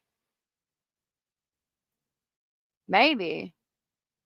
But again, she talks about raking that area because that's where they found the one boot print, and she knew it belonged to the kids because they were standing there a couple days before when she was raking the driveway. So if the boot print was still there, I would think there would also still be tire tracks. You know what I mean? I could be wrong. I mean, the tire tracks might not have driven over the area specifically where the boot print was. But, I mean, even at that, you would be able to tell the car had been driven recently, I would think. Yes. Give me a minute. We're going to watch some videos on Melodee in just a second, and I'll post it then. Dogs would have sniffed the homicide even if cadaver dogs came in much later. Yeah, from what I've heard. Absolutely. I really wanted it solved when it happened, too. And it's sad. Oh, thank you, Cara. I've definitely felt like some of their sketchier, inconsistent statements were covering up for something else that would have made him look bad, even if unrelated. I think that's a lot of what's going on in this case, Princess Pillow. I think that they're worried about optics more than anything. And while there's some shit that's sketchy, it doesn't necessarily mean that anything was being done was wrong. I saw someone came in named Dee Dee, I think. And if you did and I missed you, hello, and thank you for being here. I thought I saw that name a minute ago, but now I don't see it. Yeah, they make the hooch and it smells awful. We got cigarettes, we got weed. Hooch is alcohol, yes, and it's usually made in the toilet or in a trash bag in jail, yes. Please Bring Me Home has one. They worked on a case here in Ontario. See, I would love to get a private investigator on this. Can you share the lives that people can drop off their kids at the hospital, police station, or fire department if they can't handle the kids anymore? I want the world to know so they stop unaliving. Yeah, there's for children that are, I think, a week old, you can take them. Hold on. Just so we know.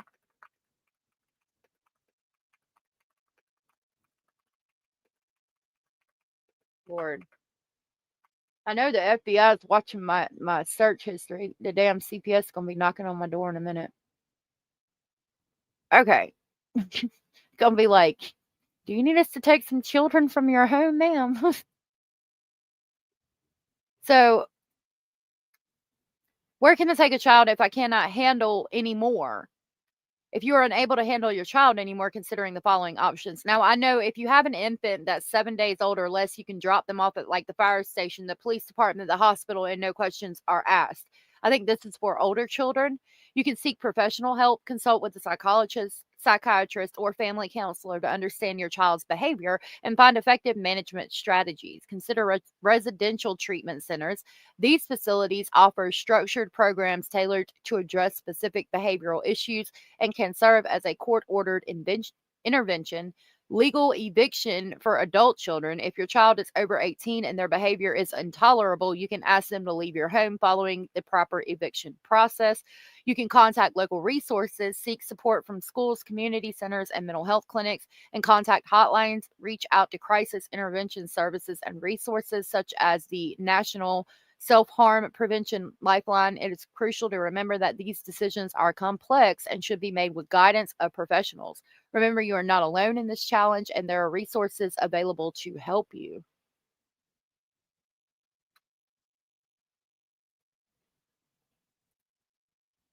All of that costs money. People don't have the needs to be helped for those situations, and it's sad. It really is. What happened? Or a dirty mop bucket. Yeah, ugh. The toilet seems to be the multifaceted item in jail. It is. It definitely is. Safe haven, yes. Yes. All right. So now we're going to talk about another case that I saw that y'all, I don't even know what to think at this moment because I just saw it today, and there's a lot that's going on. A lot is being said about this child that's missing, who was, from my understanding, reported missing by the school after prolonged absence. And then she could have possibly been missing up to a year, which is got me real concerned. Evidently, now the FBI is getting involved in it. So we're going to see what we can pull on Melodee Buzzard today. Julianne said, at a uniformed services department, it's up to 30 days. You do have to leave details, but nothing will come of it. A safe haven box is completely anonymous. And it is. I think that's just for little babies, but I could be wrong. In prison, toilets can be used to plan to make babies, make toilet wine and substances. You can do everything you can with them toilets. It's terrible. I think that all the time if somebody saw my search history, I'm in big trouble. Yeah. I'm sure the FBI is already watching me. They're like, ma'am, what are you doing over there? Okay, we're going to go to, not that one. And we're going to go to this playlist right here. And I've got a couple of video clips about Melodee Buzzard to kind of get us caught up on the situation. Yeah, from what I'm understanding. Oh, yeah, they're used as washing machines too. Yep. Lots of different ways to use the toilet in jail. Talk to the guy above you or below you. Get him to send you honey buns and Doritos. This is sad. Why mothers do this, I don't know. The whole world is sad today. It really is. Yeah, that's true. The FBI monitors all of us, to be honest. My chat keeps jumping. I didn't fit because I was 18. Abella, stop it. Magic poison toilet. You don't need to kill anybody. It's not an excuse. It's not an excuse at all. Okay. We'll start with one of these from 5 days ago. And now to the urgent search for a missing girl in Santa Barbara County. 9-year-old Melodee Buzzard hasn't been seen in at least a year. ABC's Stephanie Ramos has the story. Jesus. This morning, authorities in Santa Barbara County, California are searching for a 9-year-old they say hasn't been seen in a year. Melodee Buzzard, who was homeschooled, has not checked in with school officials since October of 2024. We don't have anybody that can confirm that they have seen this child within the past year. We don't have a photograph for 2 years. So the photograph that we pushed out to the public is a 2-year-old photograph, and that's the most recent one that we can come up with. Authorities say they went to Melodee's home and found her mother, Ashley, but Melodee wasn't there, and no clear explanation was provided for her whereabouts. Recent cases involving the safety and well-being of homeschooled children have raised concerns about a possible lack of oversight by state officials. In Connecticut, Carla Garcia has been charged with killing her 12-year-old daughter, Jacqueline, whose remains were found in a storage bin last week. Authorities say That case, Jacqueline was homeschooled and suffered prolonged physical abuse and malnourishment before she was murdered a year ago. that case was really hard too, and it's very upsetting that people are pulling their children out of school not to homeschool them like we do, but to actually harm them or get them out of the sight of public officials. I don't We were talking about it last time, and I think that if CPS has been involved in your life in the past, even up to, I don't know, at least 6 months to a year, I don't think you should be allowed to pull the child out. Or if you've had a number of CPS cases, I don't think that you should be allowed to pull the child out of school. Because I mean, we keep seeing this over and over again. This child has been missing for a year. Yeah, I can't believe it. Nobody noticed for that long either. We don't have any photos. I mean, that's alarming as well. No new photos. The most recent photos from 2 years ago, and rumor has it, or I've seen on some of these clips we're about to look at, that the mother's not cooperating either. All of this is red flag central. If my kids were still school age, I wouldn't let them attend public school, and we don't let ours attend public school. But it's hurting the homeschool community that these people who have are just pulling their kids out so they're not being seen by other people outside of the house. That's a problem, and we've got to fix that. People do call CPS with crap, though. Trust me, I believe that too. The Turpins did that too. Freaking monsters. Exactly, Abellis. Exactly. Nothing against family or homeschooling their kids. Oh yeah, but sometimes it's becoming a thing, and something's got to happen. Oh, sorry. Stepson is in here. And earlier this year, authorities found a 32-year-old Connecticut man who was allegedly held captive in his home for 20 years. Investigators say the victim's stepmother withdrew him from public school to homeschool him before exposing him to years of abuse. That is an awfully long time for no one to have information about what happened to this young man and why he was out of sight. The stepmom denies the charges. Regulations surrounding homeschooled children vary widely from state to state, with some requiring regular check-ins and others requiring only minimal oversight. Stephanie Ramos, ABC News, New York. Authorities in Santa Barbara County are searching for a 9-year-old girl they say has not been seen in a year. The sheriff's office says investigators went to Melodee Buzzard's home this week after a school official reported a prolonged absence. Her mother, Ashley, was at the home, but the little girl was not, and there was no clear explanation provided for the girl or her whereabouts. So if the school reported her missing after a prolonged absence, in order to homeschool, you've got to take them out and sign them out of school and say, this is what we are doing with the kids now. That's what we had to do. Like, we couldn't just take our kids out of school and be like, oh, I'm homeschooled. Like, you have to report that to the school. You have to say, my child's no longer going to attend public school. I'm going to homeschool them. So the school took a year to report a prolonged absence, but yet knew the child had been homeschooled. Like, I'm not understanding what happened. Did a child come to school that was related or something and said that they had not seen her? I'm not quite understanding what's going on with that.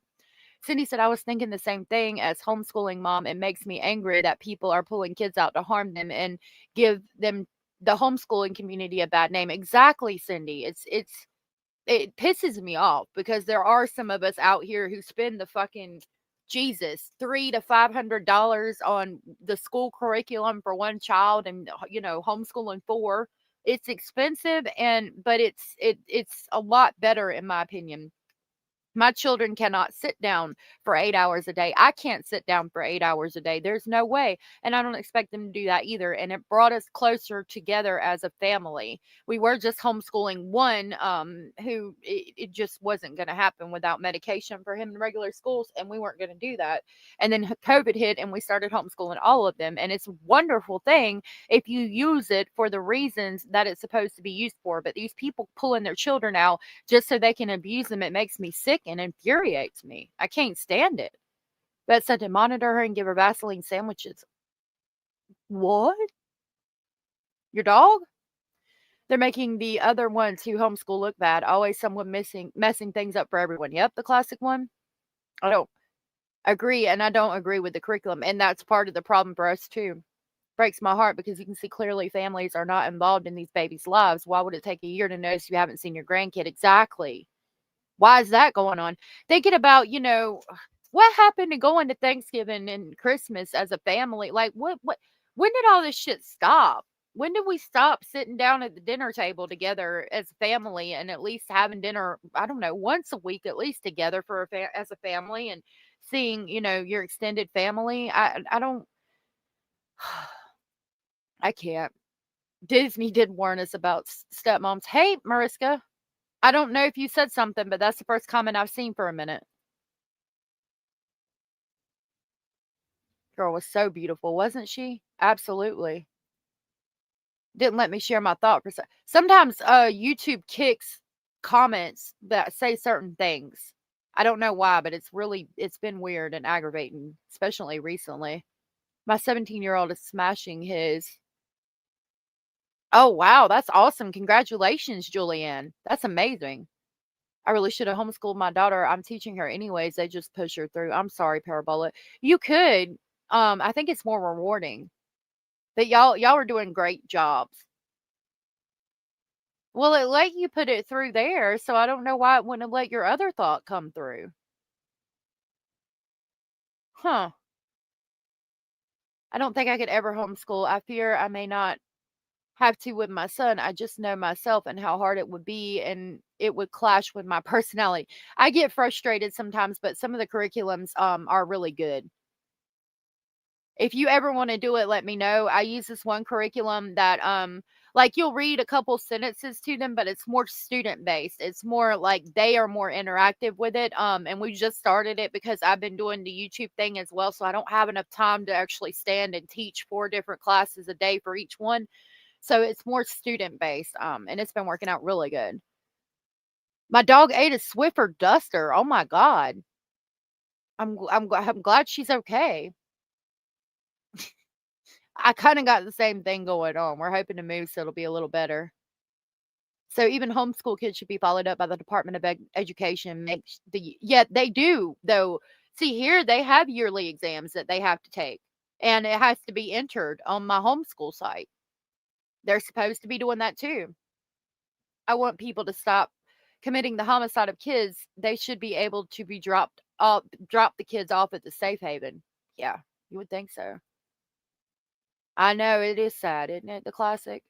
There are many different ways to homeschool children. You do not have to be a teacher to be effective at homeschooling. Home education is not classroom at home for many people. It's not. And there's a lot that you can teach. You can use videos too. There's lots of educational videos on YouTube. There's so much. Very different needs. Mine do too. And I'm able to do it surprisingly. Complain and gossip. I'm done with that. I want peace. I get that. But there's got to be some oversight for these children. CPS involvement, there needs to be monthly check-ins, whether that be via FaceTime, since I know human services is overworked.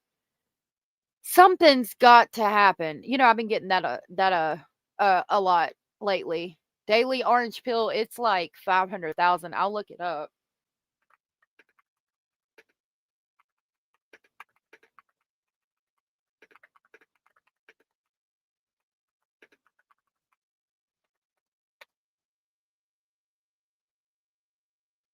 It's 460,000 children go missing in the U.S. every year. In Canada, it's 50,000 children go missing every year. And we'll do in the world. Wait a minute, but some of them, it's not necessarily like missing and not ever seen again. Some kids go missing and are found relatively quickly. Because we looked it up before. 8 million children are reported missing worldwide. In the United States alone, an estimated 460,000 children are reported missing each year. In Australia, about 20,000 children are reported missing annually. The statistics highlight a significant issue of missing children globally, with varying numbers reported from different countries. Very sad. Hey, Jenny Jim. Hey, Drippy. Thought Sickle, good to see you. KK. RN. Right now, the state of New York is trying to tell me I don't have the right to homeschool my 2 children that are school age. Trying to take it to court. They can't legally tell you that. No, they can't. I think all you have to have is a high school diploma, and you can do it. If you can prove that you can get the curriculum and that you can do it, they shouldn't be able to tell you couldn't anyway. That's why we have this problem like we're having with Melodee Buzzard. But I mean, if they have an issue and you can show them that you can provide the curriculum, that you have your adult high school diploma or high school diploma, whatever it is that you may need, they shouldn't be able to tell you that you can't. I don't see how that's even possible. Hey, Drippy. How many kids are currently missing today? Let me check.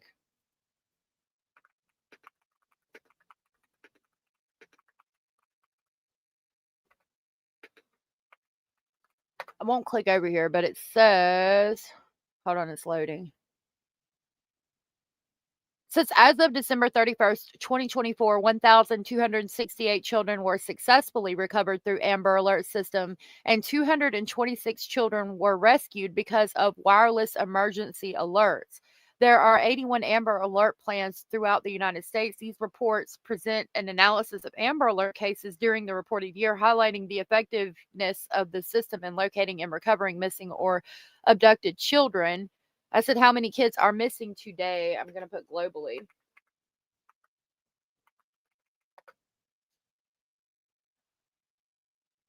According to Child Fund of America, up to 2,300 are reporting missing every day in the U.S. In the vast majority of these cases, the kidnapper is a parent, but not the child's legal guardian, and abducts the child from their legal guardian, such as an estranged spouse or foster parent. It's still not giving me.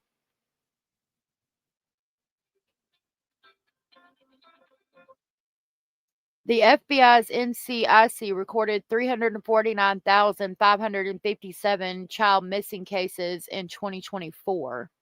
That's about all I'm getting for that right now. But I know a child goes missing every couple of seconds. Me too. It is. Oh, you're good? 45 kids stay missing. That's still way too high. I agree. Homeschooling is legal in all 50 states, but each state has different homeschool laws that regulate how parents can homeschool their children. Absolutely. Local news should alert the community like they used to do. They should. Absolutely.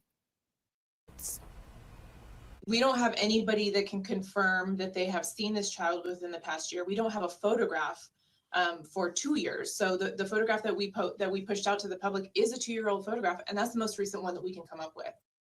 The sheriff's office says Melodee has been homeschooled for at least a couple of years, but was required to check in with school officials. However, a California Department of Education spokesperson says there is no record of her mother filing the annual private school affidavit, which is required for homeschooling. Okay, so how did she pull her out of school and not file the documentation that you have to file? That's what I was talking about. When you pull your child out of school, you have to say, I'm going to homeschool my child now. And they usually get real mad at you for no fucking reason, because that's what they did to me. They were helping the one I took out of public school before COVID was having trouble reading. And I said, look, he's getting in trouble a lot. You know, the teacher rode the school bus home with him and literally walked up in my living room when he got off the bus. Like, I'm about done with this shit. So I want to know what you were doing. Can you please tell me what you were using to help him read? And they were like, oh, we can't give you those books because I've been to college and I've studied this for years, and there's no way for you to buy them publicly. So I can't tell you what the name of them are. And I was like, okay, bitch, whatever. I'll figure it out. I'm sure that I can figure it out. And he reads all the freaking time now. He does amazing. He's really way better than he was in school. So, I mean, you have to tell them. Usually they get real mad and are kind of snotty with you, but you still have to tell them. I'm aware of 3 missing kids in Nova Scotia. Dylan Eller, likely drowning. Lilly and Jack Sullivan. Yes, ma'am. I try to share them every morning with as part of my intro with the missing children's videos. And I have it, but I couldn't get it to load today for some reason. Megan Pylon. Let me write it down. MEGHANPILON. Okay. Quickly, every time my daughter asks to go up the road on her bike, I think about the children that are missing, and I make her check her phone and remind her to be safe, alert of people around her. Yes, great idea, Parabola. Absolutely. Missing young kids, older at-risk kids go missing all the time, runaways, and manipulated into sexual trafficking. And it's so sad. It's so sad because these children are thinking that they're special, that the traffickers are like, they will run away and go back to them because they're so manipulated. It's so sad. There's a website to buy all school resources. I didn't know that. And see, I had no idea at the time what I was doing, but she was like, I can't tell you what the name of it is. So I went to the homeschool store and they were so nice. I was like, look, I've got my son here. He's having trouble reading. I need a curriculum that can help him read.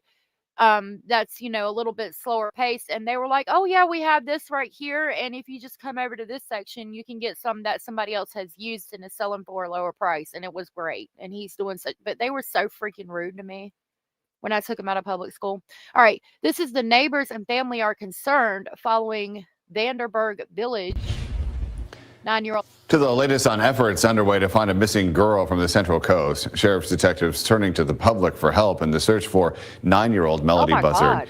Here's what we're learning tonight from investigators and others in the community. Here in Vandenberg Village, concern is growing over the disappearance of a 9-year-old girl. Neighbors tell me this house behind me is where the mother lives along Mars Avenue. Authorities also tell me that the mother hasn't provided information on where her daughter may be. I'm your community reporter, Crystal Bermudez, and I spoke with family members and residents in the community who all tell me they're just hoping for the girl's safe return. As a mother, my mom heart absolutely cannot take this. I felt really inclined to step in. While in the neighborhood late Thursday morning, I ran into Janet Holmes. She tells me she came to the home hoping to speak with Melodee Buzzard's mother, but no one answered the door. My hope was Okay, I don't think people from the neighborhood should start walking up to their door and demanding to be spoken to. But I would be asking her, had she seen a child playing in the area? Stockholm Syndrome? What is? Oh, no, not me. I hope not. You two, good to see you. Hey, Keo, good to see you. They don't want you to homeschool because they get money for each children enrolled in public schools. That's what Mr. Speculating said. Good to see you, Hio. Good to see you. My lad's school phoned me, tried to get me to keep him there. I told them not to bother as nothing was changing my mind. Good. Good for you. Good for you. Good to see you. Good to see you. Yeah, I don't think we need to be walking up to their house and demanding to speak to anybody, but I would like to know if she saw the child playing or anywhere in the area. To contact with the mother, maybe to be helpful. A woman appearing to be Melodee's mother, Ashley Buzzard, returned home in the afternoon but did not speak with us before going inside and shutting the door. When I knocked, there was no answer. After bringing some bags out to her car and leaving a little later, she returned home again a short time later, still refusing to speak with me. Her car, though, had a large yellow scratch and dent on one of the doors that wasn't there when she first left. Next. Oh my God, y'all, she was getting gas and ran into the little yellow thing. You know the yellow things that they put by the daggum gas pump to keep you away from the gas pump? That's what that's from. She hit the gas pump. Not the gas pump, but the little yellow thing to keep you from hitting the gas pump. Look, the news reporter said that it didn't look like that the first time she drove away. Damn, the news is there, and she's so damn stressed out and worried that she done hit the damn yellow thing by the gas pump. Lord have mercy, Jesus.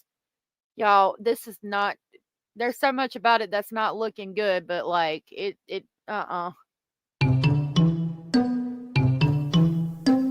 Now what the fuck is going on? That's what I would have said if I was there getting gas at the same time myself.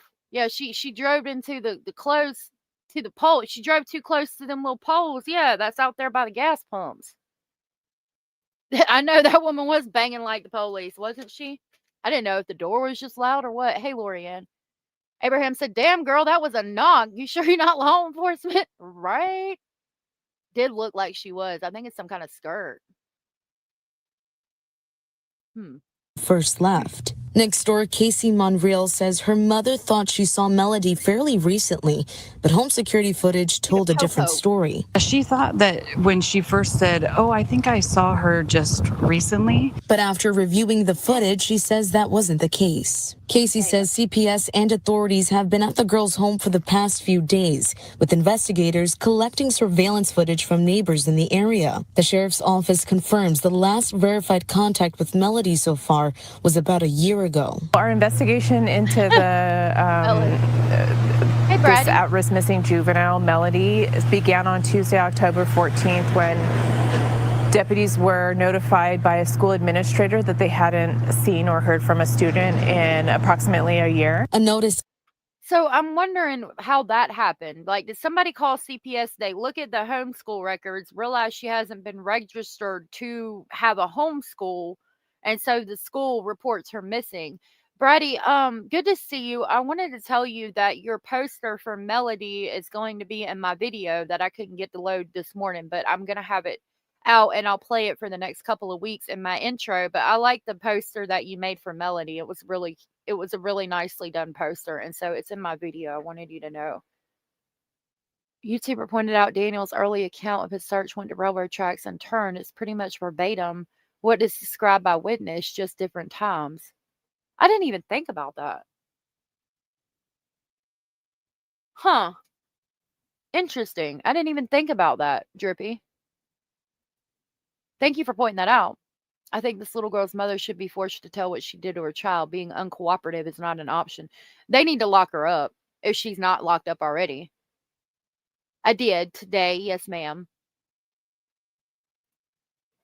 Startled you there for a second with the Stearns. Yeah. So I think the school inquired as to where the child was, but not sure. Right. I'm wondering if that's if the school thought she was being homeschooled, how did they find out that she wasn't being homeschooled? Because I think it's just to do a homeschool, you register with the Department of Non-Public Education. So I would think that that is the only people who would say that, no, we don't have this child registered as being homeschooled. And for them to make that connection, I mean, it would take, or I don't even know that they would necessarily make the connection. Like, can you think about how many children are taken out of public schools, probably daily, across the nation and register on the department? I think it's a state website, but regardless, we're talking about California, the state. Let's talk about the state of California. How many children are probably registered on that site per day that they go through and check? Like, they're not going to know, hey, this child's not here, so we need to call the school. Unless somebody called and said, do you have this child registered as being homeschooled? And then they said, no, this child's not here. We need to call the school. You know what I mean? So who would have called and inquired as to the homeschooling of Melodee Buzzard? I'm wondering. Sent out by the Lompoc Unified School District Thursday confirmed Melodee was most recently enrolled at Buena Vista Elementary School. The district says staff became concerned after Melodee had not been seen at school recently. She last attended a homeschooling program approximately 1 year ago. The girl's relatives say they've been cut off from her for years. Lisbeth Mesa is Melodee's aunt on her father's side. Mesa says the girl's dad died in a crash when Melodee was just about 6 months old. Mesa says she found out about her niece's disappearance through Facebook. We haven't seen her in over 4 years due to the mother not allowing the family to see her. She describes Melodee as being sweet and kind. She has. I wonder why the mother is not allowing the family to see her. Thank you, Brady. That was so sweet of you. I appreciate it. You did a good job on that. Has a beautiful smile. She's very, very friendly, very loving, very welcoming. She loved to be around her family. The sheriff's office says it's following every lead and needs help from the public, urging anyone with any tip, no matter how small, to come forward. You just hope that it's not as bad as you think it might be, If you have any information you feel could help this investigation, I'll have the information on how you can contact authorities on this article on ksby.com. Okay, we're not playing that. Hold on.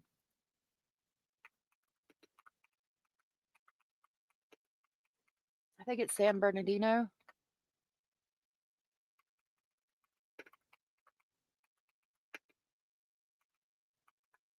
Hold on. Yep, San Bernardino.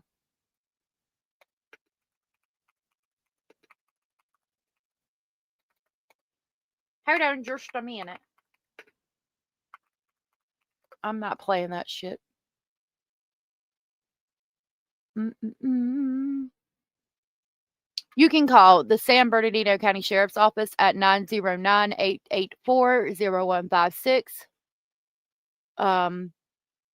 Yep, that looks like the number, and it is located at 655 East 3rd Street in San Bernardino, California. That's who you can call if you have information on Melodee and her whereabouts. I'm not playing go to this article. That was just uncalled for, in my opinion.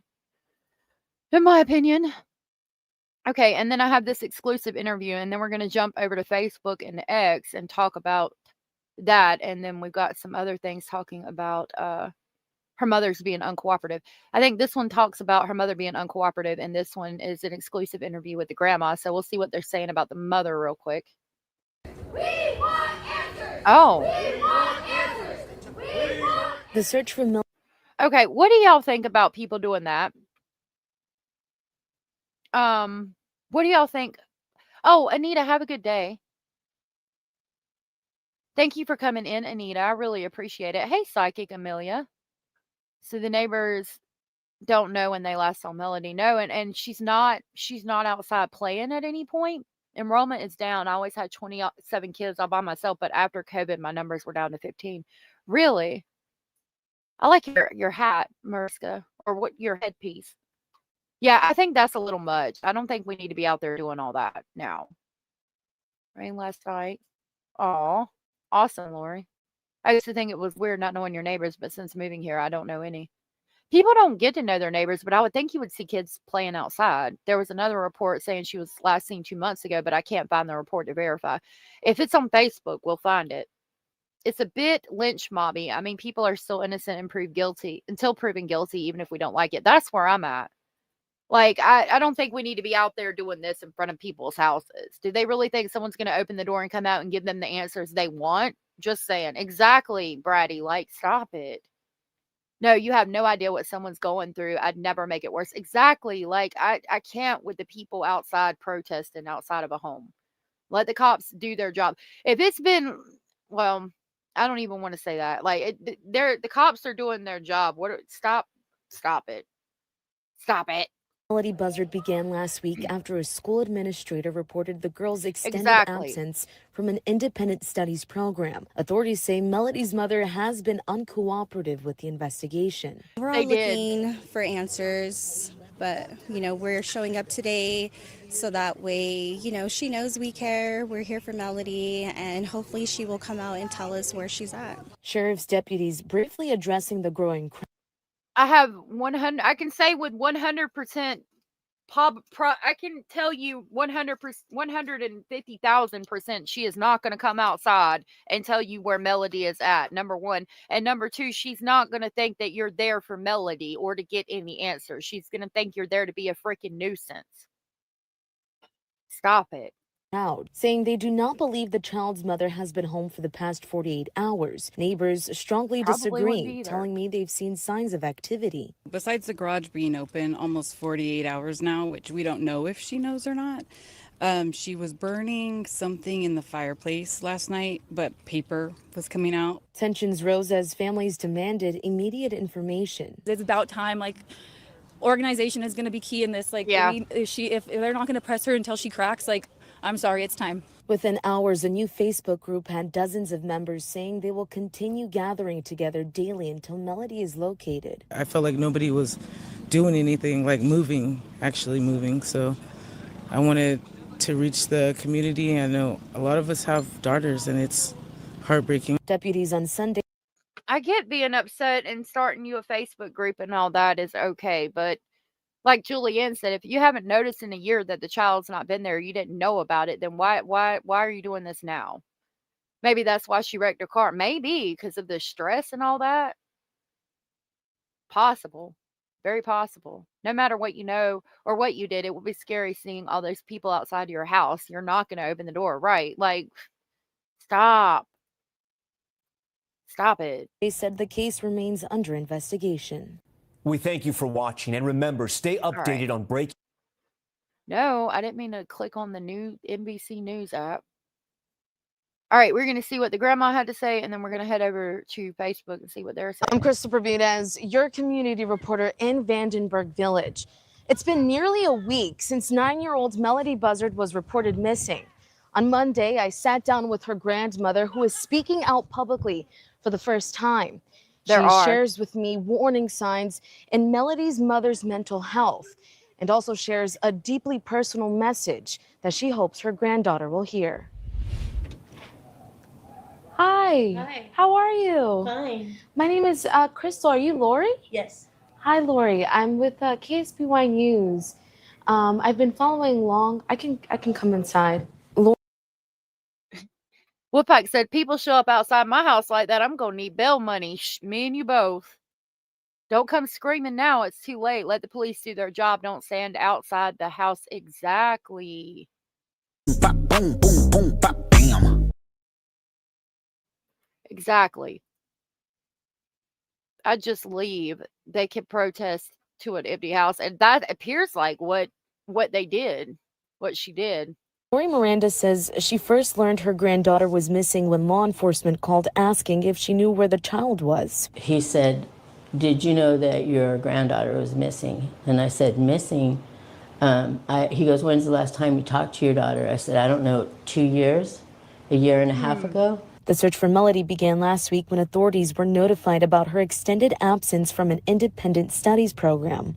Investigators say her mother, Ashley Buzzard, has not been cooperating and will not say where her daughter is. Miranda says Ashley's mental state had drastically declined since 2016, raising red flags around the time Melodee was 6 months old. Miranda said she was planning to drop by her daughter's house when Melodee was only an infant. That's when she got a call from authorities. About 15 minutes later, a sheriff calls me. He says, I'm at your daughter's house in Orchid, and I was just getting ready to take your granddaughter Melodee with me to CPS because we're getting ready to take your daughter to the hospital. When Miranda arrived, she says the house was a mess. Couldn't believe it was my daughter. I mean, the house was in disarray. There were raw eggs in pans. There was rotten food in the fridge that I think she was trying to give my granddaughter. Still, she cleaned. Okay, so that makes me think, I mean, that makes me very much worried for the child, but I genuinely, I'm not thinking substances like mental health. I'm thinking mental health like mental break, like schizophrenia. I don't know, maybe not necessarily, like rotten food and raw eggs being like in pans on the counter and rotten food in the refrigerator that you could possibly be giving to the child. That's concerning mental health in a different type of way than substance related, in my opinion. Folks are criticizing, in essence, Nova Scotians for not going outside Daniel Martell's trailer like that. Never mind, most would have had to drive hours to get there, and Popo's likely would put a stop to it. Yeah, I don't think we need to be outside protesting outside of anybody's house. If they're not talking to the police, they're damn sure not going to talk to you. Like, why? I've never agreed with that shit. Now, if I have the opportunity to go and search, like with the community, I will do that, or go to trial to a court case. I will do that, but not outside somebody's house. No, no ma'am, no sir, not happening. That's ridiculous. If you ask my mom why she doesn't see my kids, she'd tell you it's because I'm mad, not because she has issues. I'm sorry. I'm sorry you're going through that, Julie. It was really bad during the Quentin Simon case. Lord Jesus. Yeah, that's where we met that infamous lady on YouTube that I won't speak her name. She'll pop up in chat yeah, where's my clip? She'll pop up in chat and I'll have to be like, Yes, Satan? Oh, I'm sorry, sir. You sounded like someone else. sir and all. Sounds like a manic depressed, to be honest. You think so? It's concerning. Ashley struggles mentally. Everybody's dragging her around when she should be at the hospital. And you should be talking to her there instead of everybody rattling her cage and then trying to act like they're trying to help. In this latest investigation involving Melodee's disappearance, investigators believe Ashley drove her daughter to Nebraska in a white Chevy Malibu earlier this month. more than 1,070 miles from her current Vandenberg Village home before returning to California. We want the public to think back to the 7th to the 14th. Did you see a mom and a daughter in this vehicle? Miranda says she has Okay, wait a minute. Mariska, just somebody on Facebook involved in the Quentin Simon case. To the 7th to the 14th, did you see a mom and a daughter in this vehicle? Miranda. Okay, the 7th to the 14th. Hold on. Sorry, let me try that one more time. To California. We want the public to think back to the 7th to the 14th. Did you see a mom and a daughter in this vehicle? Miranda. So, October 7th through 14th, did you see a mom and daughter in the vehicle? In the vehicle that we just saw that she had hit the pole by the gas pumps. She looks, I mean, in the photos that they have of her, she looks very well taken care of, very loved. There's a huge dollhouse and things are like $200 to $300 in the background alone. I mean, I think she was very well cared for. What happened though, if mom is having a break or depressed or whatever to the point that there's rotten food in the refrigerator and raw eggs on the counter, I'm wondering, I mean, the fact that she hasn't been seen in a year is nefarious enough, but I'm wondering if the mom had a break and did something with the child, like maybe Lori Daybell type thing, like what Lori Daybell tried to pass off. I don't think she had a mental, but like thinking there's some kind of demon or something in the child. It's not looking good regardless. She is adorable, isn't she? Bella said, poor Satan. He told me he's in therapy because everyone hates him. Aw. I like that one too. No, Anders, good to see you. I am not talking about Drummond's bidet right now, today. But thank you for giving me that mental image again. Miranda says she has family as far as Ohio, but does not know anyone in Nebraska. Because this case crosses state lines, the FBI is now assisting. If we have circumstances that indicate that there was something else criminal that has occurred in the process of that, then, you know, it of course shifts. But as of right now, we are searching for a missing person. Miranda showed me a gift she wanted to give Melodee on her 9th birthday back in February. The psychologist that I was seeing said, I said, should I be keeping these things? I keep buying them for her for Christmas and her birthday. She said, if you keep them for her, she'll know that when she was gone, you were thinking about her. So that's why I keep them. That is so sad. I really hope she's in Nebraska or Ohio or something. I really do. That would be a good ending to this. You know what I mean? Lori was crazy for a long time. She absolutely was. Kat says the mom knows. This one may have a mental break. Somewhere along that trip is where Melodee will be found. It's so heart-wrenching. It really is.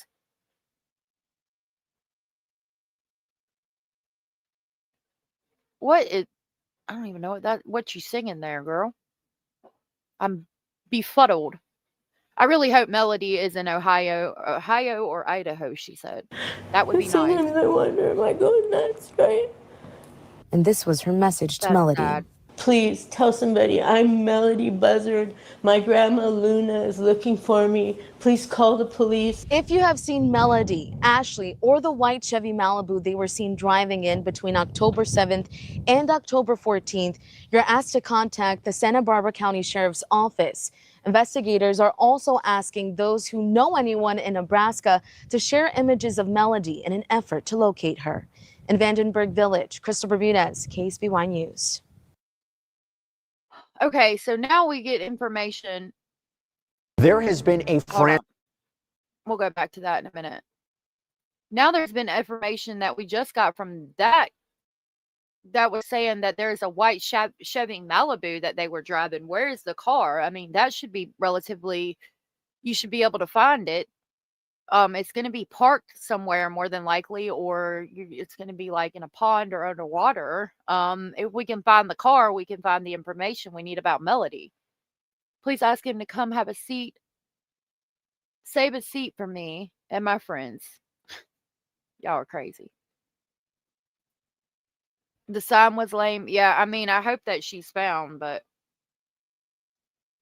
getting the information out there, I don't think her mama made it. I think somebody else made it and put it out there. That's why we kept my stepkids' presents when mom had episodes and stopped us from seeing them. We needed them to know we cared and thought about them. It's so sad. to see Grandma Luna so heartbroken like that. And to know she's got all these things that she kept for her. Hey, Stoic, good to see you. Lori was the mastermind, beginning with her brother in the homicide of her husband. The brother shot him in the living room for no reason. Yep. Okay, so this article was released 1 day ago. And it says, search for 9-year-old Melodee goes desperate as mother stays silent. Authorities in Santa Barbara, it's Santa Barbara, not San Bernardino, County Sheriff's Office are looking for a 9-year-old girl who hasn't been seen in weeks and whose mother, investigators say, refuses to help them find her. The girl, identified as Melodee, was last confirmed to be with her mother, Ashley Buzzard, on October 7th, according to Santa Barbara County Sheriff's Office. So here, they're saying she was last seen... She was last seen a year ago, but here it says the girl identified as Melodee was last confirmed to be with her mother, Ashley Buzzard, on October 7th, according to the Santa Barbara County Sheriff's Office. So does that mean that the mother's just saying that's the last time she was there, or somebody's just saying that's the last time she was there, or had they actually seen her? Angel 11 said, my sister has kept my niece from us since she was 4 because I refused to keep giving my sister money. Brainwashed her that her family doesn't care about her. I'm so sorry that happened to you, Angel, and it's happening. That's horrible. And I don't know what you could do. I hate people that do stuff like that, that'll use a child as leverage. It's so sick. And I'm so sorry you're having to go through that. Satan, my ride is here, instead of saying, my ride is here. That happens, Jenny, sometimes. That's funny. Okay, the case began when an administrator at Melodee's school reported her prolonged absence on October 14th, prompting a welfare check at the family's home in Vandenberg Village, a quiet community about 160 miles northwest of Los Angeles. When deputies arrived, they found Buzzard, but not Melodee. Quote, no clear explanation was provided for her whereabouts, the sheriff's office said. Since then, officials say Buzzard has refused to cooperate or share any information about her daughter's location or condition. Quote, Miss Buzzard remains uncooperative and has not provided detectives with any information, the department said on Monday. Investigators believe the two may have traveled as far as Nebraska in a rented white Chevrolet Malibu that has since been returned. Okay, so they found the Malibu, and they believe that she traveled as far away as Nebraska in the Malibu. So I'm assuming that they've had cadaver dogs search the Malibu. If they've had dogs search the Malibu and haven't found anything as far as decomposition or anything, that's a good sign. If she traveled far away and there's no smell of decomposition in the car, then that means she could have taken her to somebody else in another state. But it might not be good because the person in the other state is not saying anything. What if she's out of her head and some kind of trafficker or something got a hold of her online and said they were protect Melodee or whatever, and then took her, and it's not necessarily a good thing. So this could be good or bad. That's not good. Or it could be, I don't know.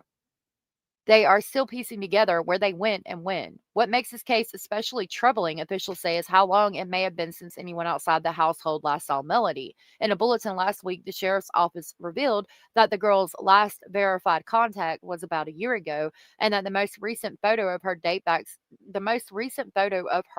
back 2 years. Melodee's school said that she was enrolled this August.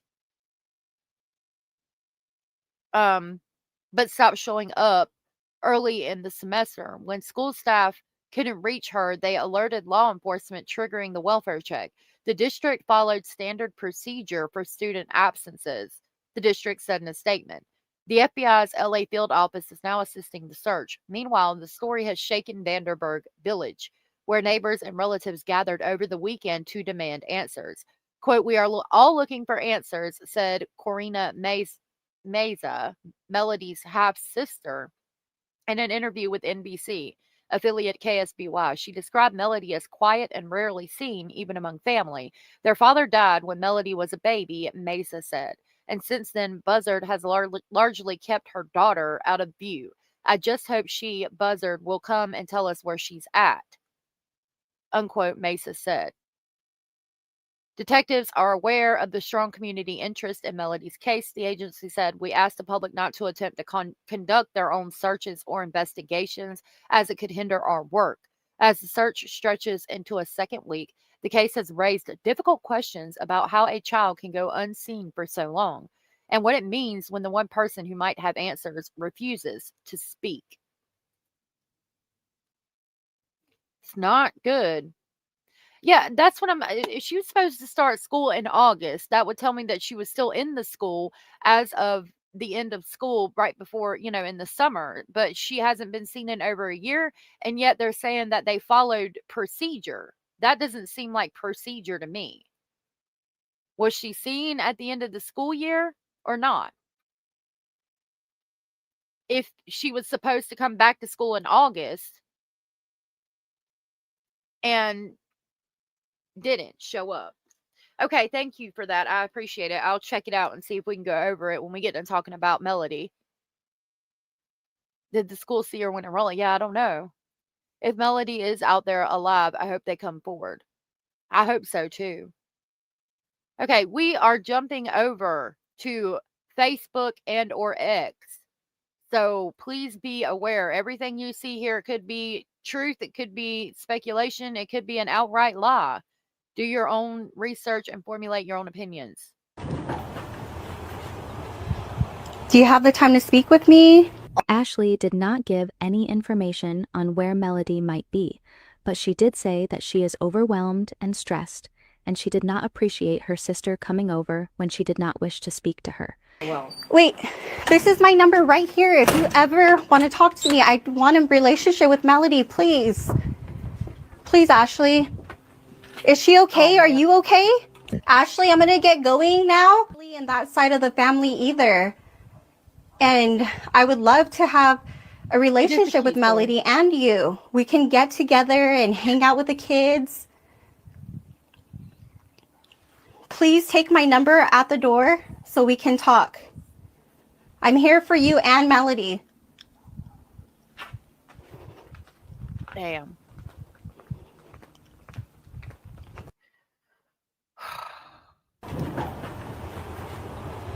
So it appears Do you have the time to speak with me?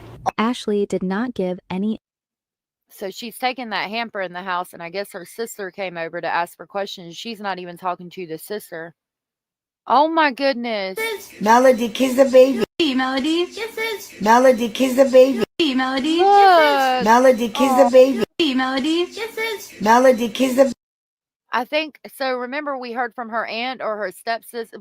One article said the aunt, the other one said the stepsister, and she had. It appeared that Melodee was on some kind of turkey for Thanksgiving with another little girl. I think that's them when they were little babies. Abellis, the woman that you just saw in the video knocking on the door asking to speak to Ashley, was supposed to be Ashley's sister. There's Melodee when she's first born, and I'm taking it that's their dad, who died in a car wreck. Oh my goodness, look at her. She's got a head full of hair. Melodee. Look at the babies. Oh my goodness. Amber said, my uncle Ruben Meza, aka Chino or Pony, sadly passed away in a motorcycle accident here in SM when Melodee was only 6 months old. After that, her mother became extremely estranged from our family, which has only doubled the pain of his passing. On behalf of my family, we want to thank everyone for the outpouring of love and support as we continue to search for Melodee, my 9-year-old cousin who is still missing. Your shared prayers and messages have meant so much to us and our family during this difficult time. Please continue sharing her photo. Keep her in your thoughts and prayers until she is found and is safely brought home where she belongs. Every share matters. Thank you for standing with our family during this time. If anyone has any information, please contact the Santa Barbara County Sheriff's Department immediately. And that phone number is 805-681-4100. Please do not contact them with your thoughts, opinions, and speculations. Only contact them if you have actual information or you think you have seen this child. There's some new information coming out on Melodee Buzzard, the case out of Lambert, California. Her mother's still reportedly not cooperating. Again, this is I haven't verified this. So I don't know. She has been seen doing a lot of laundry, and she is refusing to speak to anyone pertaining to her daughter. We've also learned that there may have been a potential sighting of Melodee back in August of 2025. So that's an alleged potential sighting, I think, that everybody's talking about. Yeah. I know them cheeks. Made it home safe and sound. And yes, I also heard that she was seen on October 7th with her mother. Thank you, Karen. I appreciate that. I know. That's what we were saying, Anders. Why haven't they seen a little girl outside playing or anything? Isn't she gorgeous? Oh my God, she's so beautiful. There's where her grandmother spoke out. We just saw. Is that her mother? The mother of 9-year-old girl has allegedly refused to help police find her. The search for Melodee Buzzard started Tuesday after a school administrator reported her prolonged absence, according to the Santa Barbara County Sheriff's Office. Law enforcement has attempted to contact Melodee and her mother, Ashley Buzzard, at their home on Mars Avenue. They were not at their residence, and no clear explanation was provided for Melodee's whereabouts. On Friday, police said Ashley had been uncooperative with investigators. Police originally said that Melodee had not been seen since October of 2024, but now say she had been spotted this August. If the police are saying she had been spotted this August, I believe it, but I don't know necessarily that police are saying that. I haven't seen it personally. There was still no verified information regarding her current location, police said. Law enforcement previously said Melodee's most recent photograph available was taken 2 years ago. On Wednesday, deputies returned to the residence and saw Ashley, but not Melodee, according to ABC News. Police executed a search warrant on the home that night. The sheriff's office confirmed that the mother and daughter were the only residents of the home. Melodee's father is deceased. Chris Gottschall, a lieutenant from the Criminal Investigation Division, said, quote, Lampic Unified School District deserves credit for recognizing that something wasn't right, reaching out, and continuing to assist with this investigation. Melodee was most recently enrolled at Buena Vista Elementary School, KSBY reported, and had attended a homeschooling program about 1 year ago. Gottschall added, this important update helps narrow a significant gap in the timeline of when she was last known to be seen, and because of that, we're closer to understanding what happened to Melodee. Elizabeth Mesa, Melodee's aunt, told KSBY that she had not seen the girl in more than 4 years because of Ashley. Elizabeth posted on social media that the situation was extremely confusing with a quote wild timeline. Unfortunately, after my brother-in-law passed away, the family wasn't able to see or have contact with Melodee. The mom is extremely mentally unstable, and the last time we seen Melodee was about 4.5 years ago. A neighbor on Mars Avenue said he had not seen Melodee in the last year. So I'm assuming that's Ashley, and I'm no offense to Ashley or anything, but if we compare her to the other photo that we saw, which would be that one, which is a picture of her just like outside of the house, she looks a lot different in that photo than she does in this one. This one, she looks mentally stable and a little bit more healthy. This one, if we're going to talk about mental stability, she doesn't look quite as mentally stable there to me. And I don't mean that to be, I guess it is a little bit judgmental. Obviously, she hasn't said a word. By looking at these pictures, I'm not hearing anything she's saying. Maybe I obviously would have to be judging her on the way she looks, which probably isn't a very nice thing to do, but she just looks, the pictures are stark contrast to each other. And it appears by the photo that she's gone downhill, in my opinion, but that's just my opinion. If the school in the UK hadn't seen a child in a week, sometimes less the attendance officer comes knocking on your door. That's the way it is here too. That's why I'm kind of curious as to all this. That could be a reason as well, Anders. And that photo we're looking at right now, the mother's face does appear to be pixelated. So that could be why she looks a lot different. And she doesn't appear to have makeup on.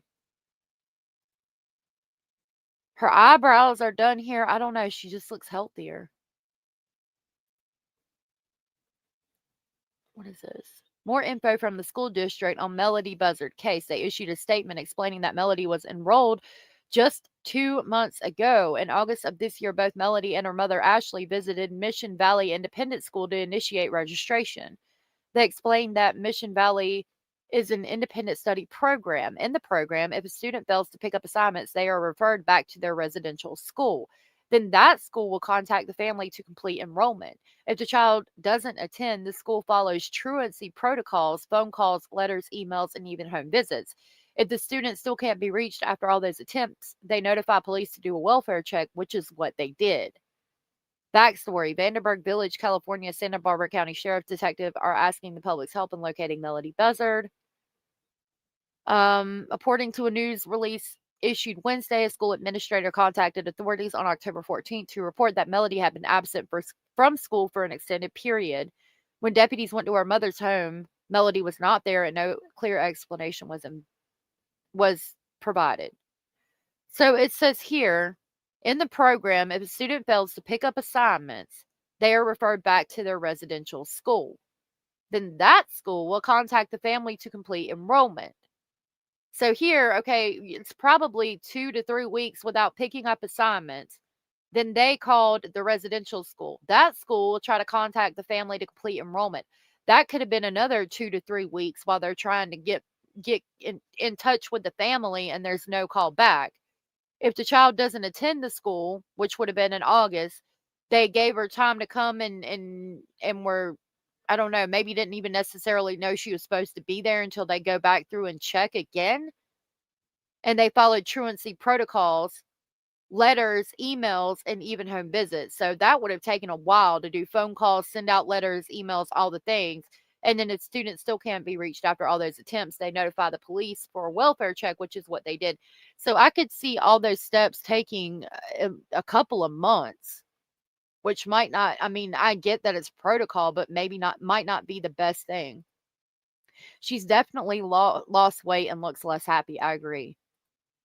The truancy officer comes in Florida unless they are registered to homeschool parents or parents said they moved out of state. Yeah. Yeah, here you can't be missing, or the CPS is going to be knocking on the door and asking why your kid's not at school. Look at her. Like in all the photos, she seems happy, even though the most recent one was from 2 years ago. Why hasn't there been any photos taken in 2 years? Okay. Clarifying enrollment in Melodee Buzzard case for immediate release from the Lampic Unified School District. October 17, 2025. Lampic, California. News of the Melodee Buzzard missing case has deeply affected our entire community. In our shared concern, we remain focused on actions that support the ongoing investigation.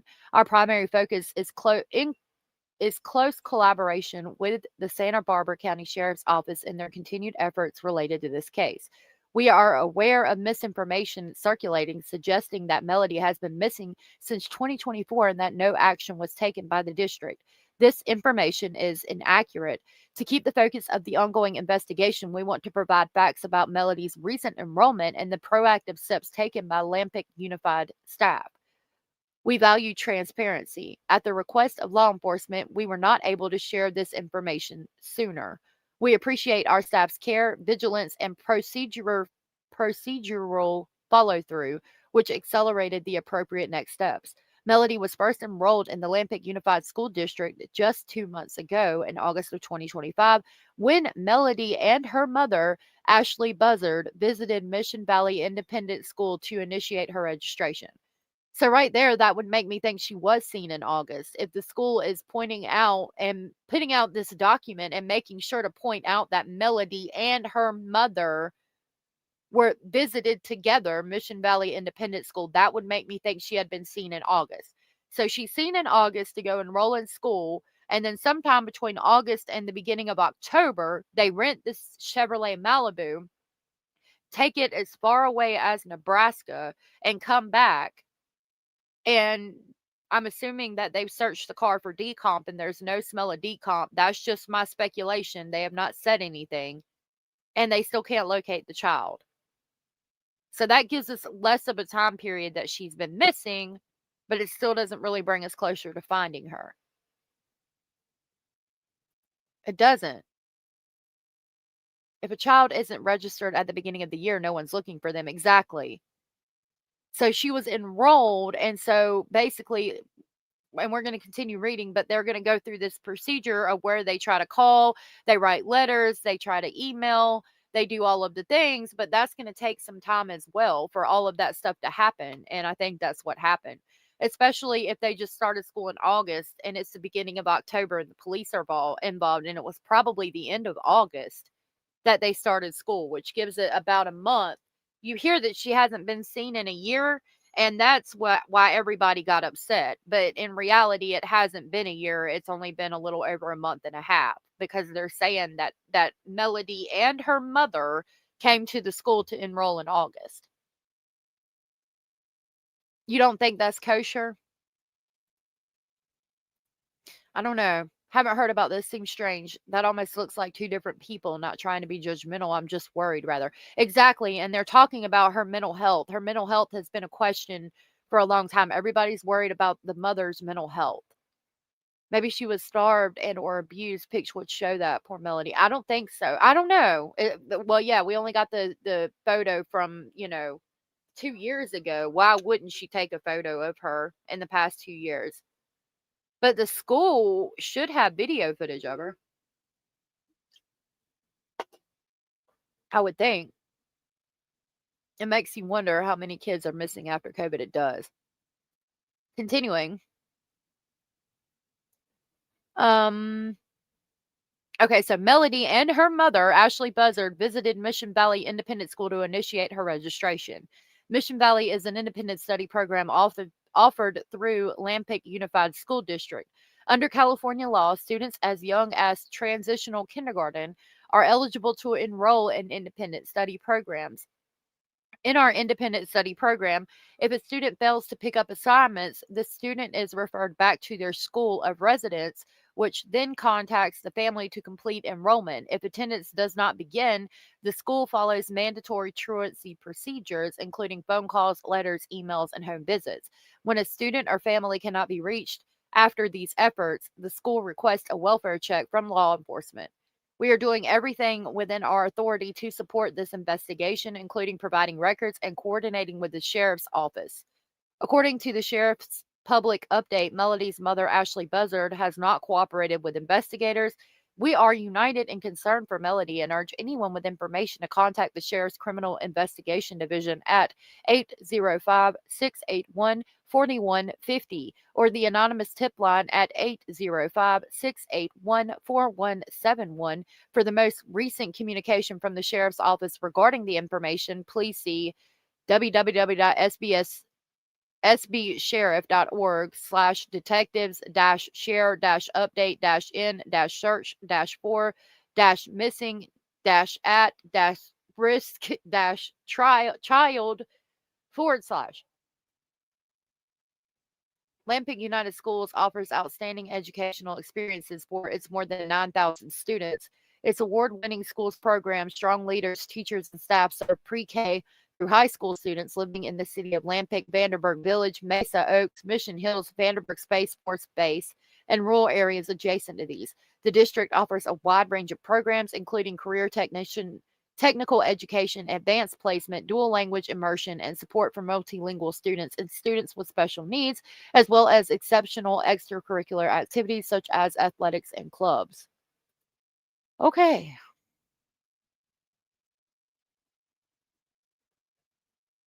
Poor baby.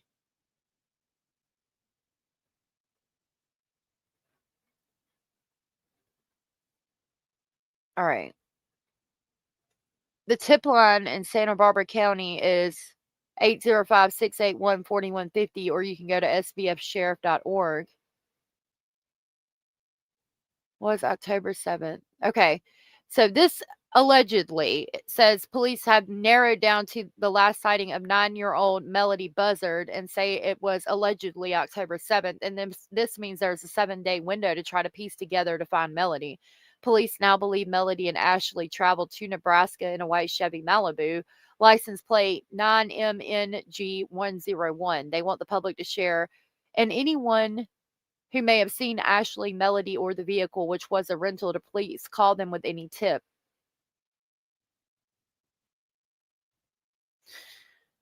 I hope that they're able to find her. All right. We're going to go over here real quick and then we'll see what else we can find. Here's some more photos of her, although I think we've seen all of them. She was so freaking beautiful. That hair and those cheeks. Lord of mercy.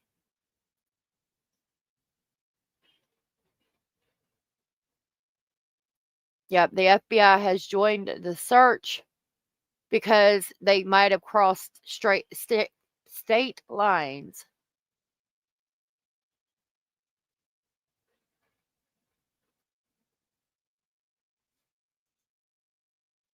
Somebody said the case reminds me of Harmony Montgomery, whose father beat her to death, hit her body, and then collected her welfare payments, and Oakley Carlson, recently found deceased. I like that name, Oakley.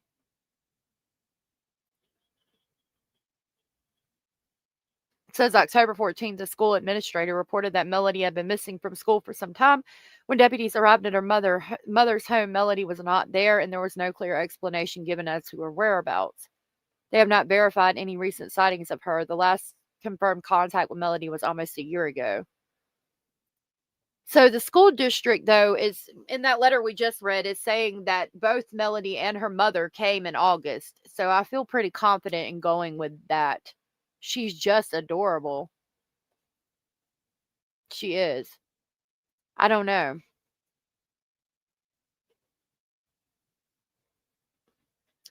Oh, yeah. I don't even know.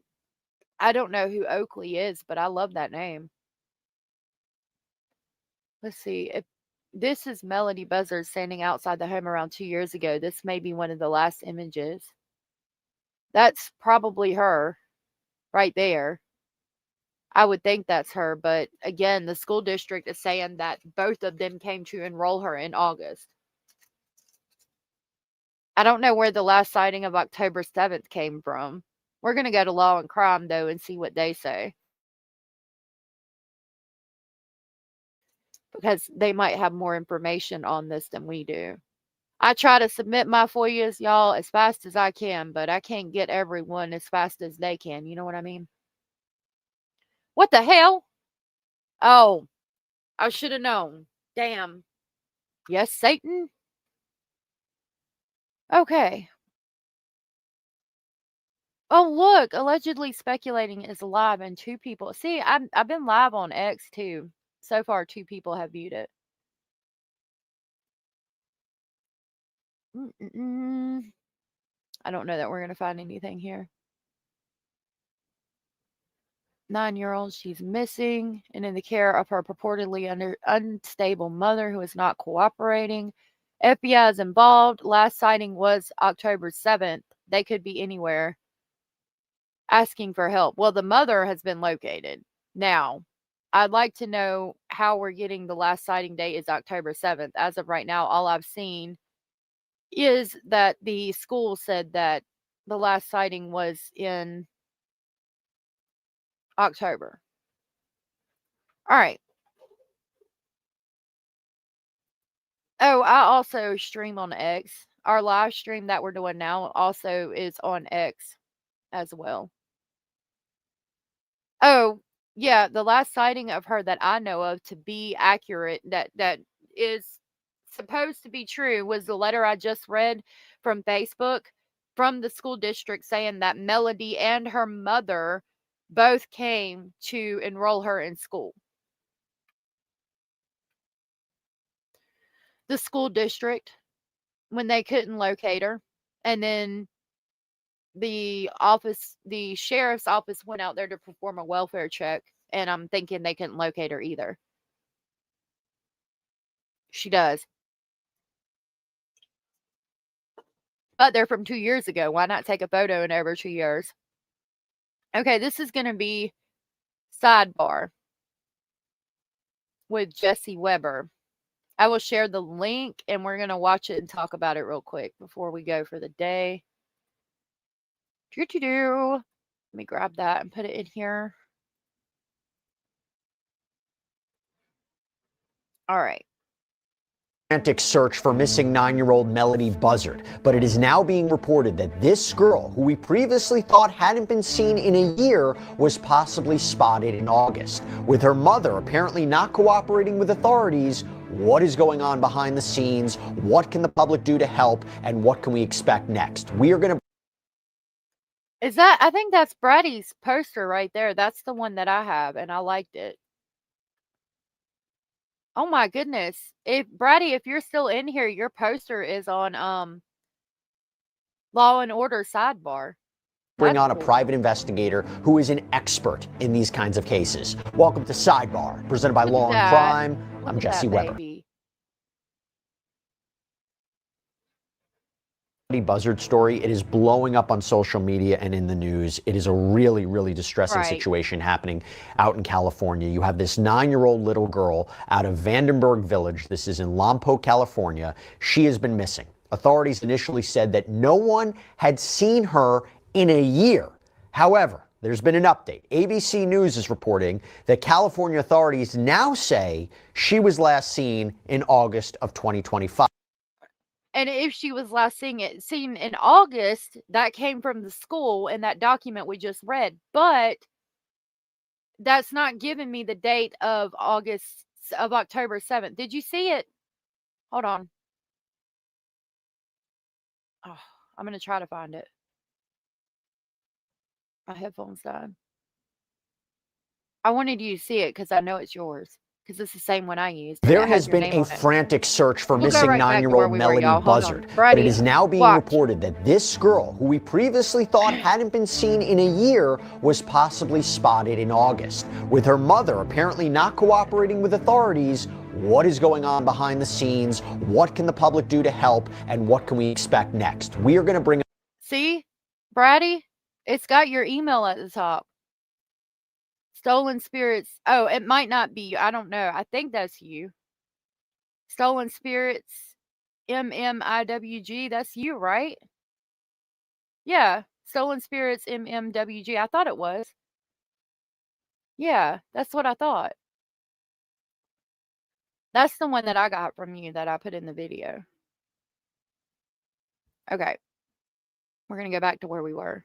So the school district say in August, but where is everybody getting the October date is what I'm wearing. Law and Order. Did I say Law and Order? I meant Law and Crime. Yeah, my bad. Seen in August of 2025. And this comes as the FBI's Los Angeles office just announced Sunday night that it is now getting involved in the investigation. And no matter when she was last seen, the natural question is, why are we only learning about this now, right? So this is from the Santa Barbara County Sheriff's Office press release. The investigation began on Tuesday, October 14th, 2025, after a school administrator reported Melodee's prolonged absence. Deputies attempted to contact Melodee and her mother, Ashley Buzzard, at their home in the 500 block of Mars Avenue, but Melodee was not there, and no clear explanation was provided for her whereabouts. That's key. Now, how does that happen? Do the police come to your house looking for your child, and what you say, she's not home right now? Well, where is she? She's just not here. Like, how do you, I mean, I don't even understand how the police, like, were able to walk away from that and not or make an arrest on that. Like, I guarantee you, if I answer the door and they're asking for one of my children and I say, oh, she's not here and I can't tell you where she's at, like, they're not just going to roll the fuck out after that. I know that. I'm super excited for you. Yay. That's awesome. I'm glad it's on there. That's so cool. What's the name? Oh, Brady right here. I'll pull it up real quick. Give me a minute. I'm going to play this and I'll grab her link. Actually, I can grab it from chat better.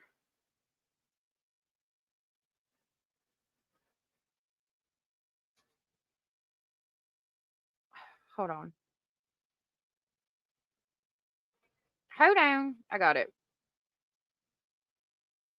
There's her channel if y'all want to subscribe. Didn't Grandma say she was having an episode? She said that her mental health, she's been unstable, and they haven't seen her in a couple of years. Yeah, right, Shelby? So the cops were like, okay, bye. Like, what? I'm not quite getting that. Because in this press release, they stressed that detectives couldn't confirm any recent sightings of Melodee, and the most recent photo of her was from 2 years ago. So now the natural second question is, what is going on here? Well, here's something to keep in mind. So the sheriff's PIO, Raquel Zick, told KSBY that Melodee, quote, last attended a homeschooling program approximately 1 year ago. But the Lompoc Unified School District confirmed that before that, she was enrolled at Buena Vista Elementary. However, remember when I said it's come out that Melodee was now reportedly seen in August? Well, the district has come out and said that Melodee was enrolled with the district, that she and Ashley, her mom, visited Mission Valley Independent School to begin the registration process. That this happened back in August. The Lompoc. So there again, we have where they're talking about the letter that the school district put out that said her and her mom were there in August to enroll in school. Thank you, Brady, for getting that. This is her actual channel. That's her personal one. This is her Stolen Spirits channel. It's Missing and Murdered Indigenous Women. I know that. I don't know what the G is, but I know it's Missing and Murdered Indigenous Women. So definitely subscribe to her channel if you have not. And thank you for that. And if y'all have channels and I forget to drop them, I apologize. I know most of you here are subscribed to Hio. If you guys are not subscribed to Hio, let me know and I'll drop her link as well. Thank you so much. Oh, girls. Missing and Murdered Indigenous Women and Girls. Thank you. And she does really great things over there. Like you just saw the posters that they make. You're a sub. Thank you guys for doing that. I greatly appreciate it. It's girls. Okay. Thank you. Polk Unified School District said in a statement regarding this independent study program, quote, in our independent study program, if a student fails to pick up assignments, the student is referred back to their school of residence, which then contacts the family to complete enrollment. If attendance does not begin, the school follows mandatory truancy procedures, including phone calls, letters, emails, and home visits. When a student or family cannot be reached after these efforts, the school requests a welfare check from law enforcement. We are doing everything within our authority to support this investigation, including providing records and coordinating with the sheriff's office.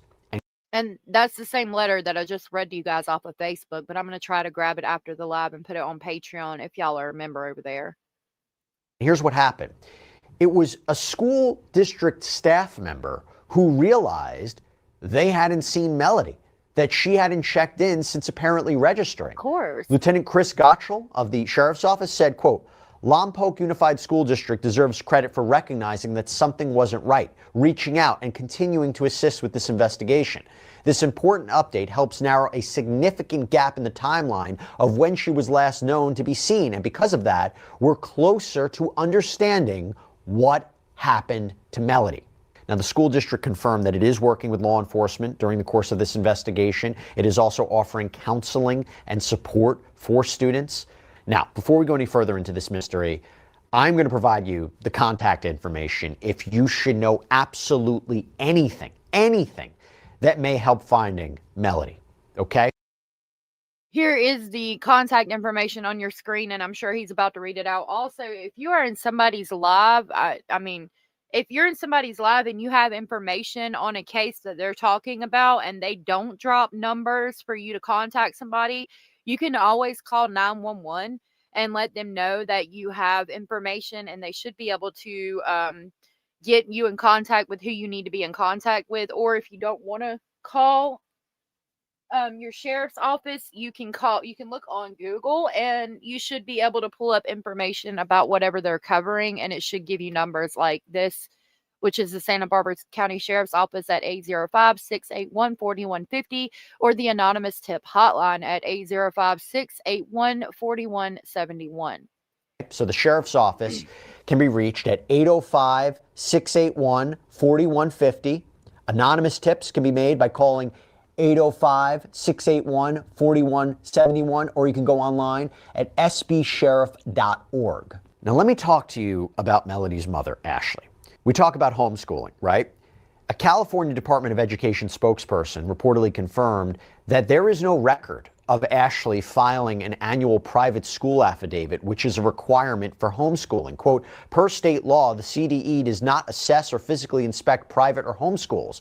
Filing an annual affidavit is the only thing that is required. And according to So, I mean, but again, that'd be if she was gone for more than a year, but we have verification that she was enrolled to be in school as of August. So that's good. Drippy said, I love AS accent. Oh, thank you. The Nova Scotia accent is more like an Irish person who lost most of their accent, then stuck a bunch of marbles in their mouth to compensate. Really? My landlord is from the Nova Scotia area, and I love her accent. She's so sweet. And I love Abellis's accent too. Thank you for the compliment, Trippy. I appreciate it.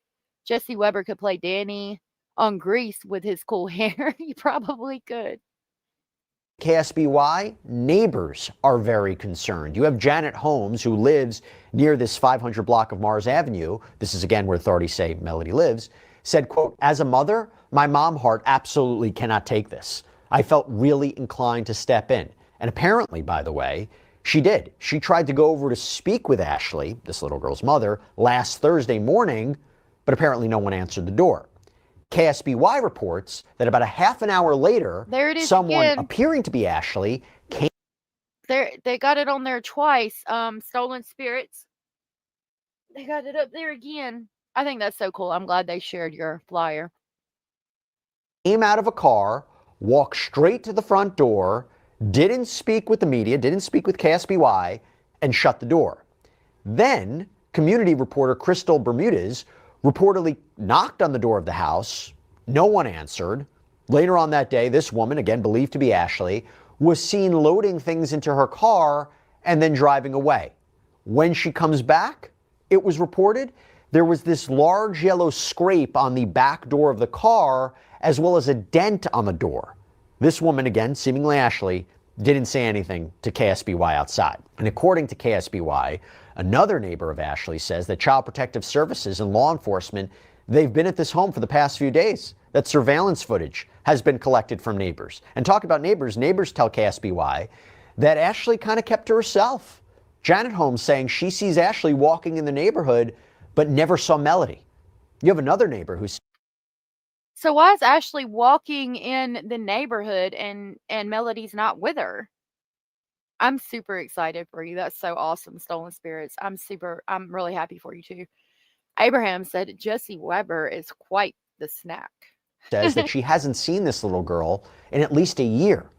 And talking Ashley and talking Melodee's family, KSBY and USA Today reports that relatives say Ashley cut off their contact with Melodee for years. You have Melodee's aunt, Elizabeth Mez, reportedly told USA Today, we haven't seen her in over 4 years due to the mother not allowing the family to see her.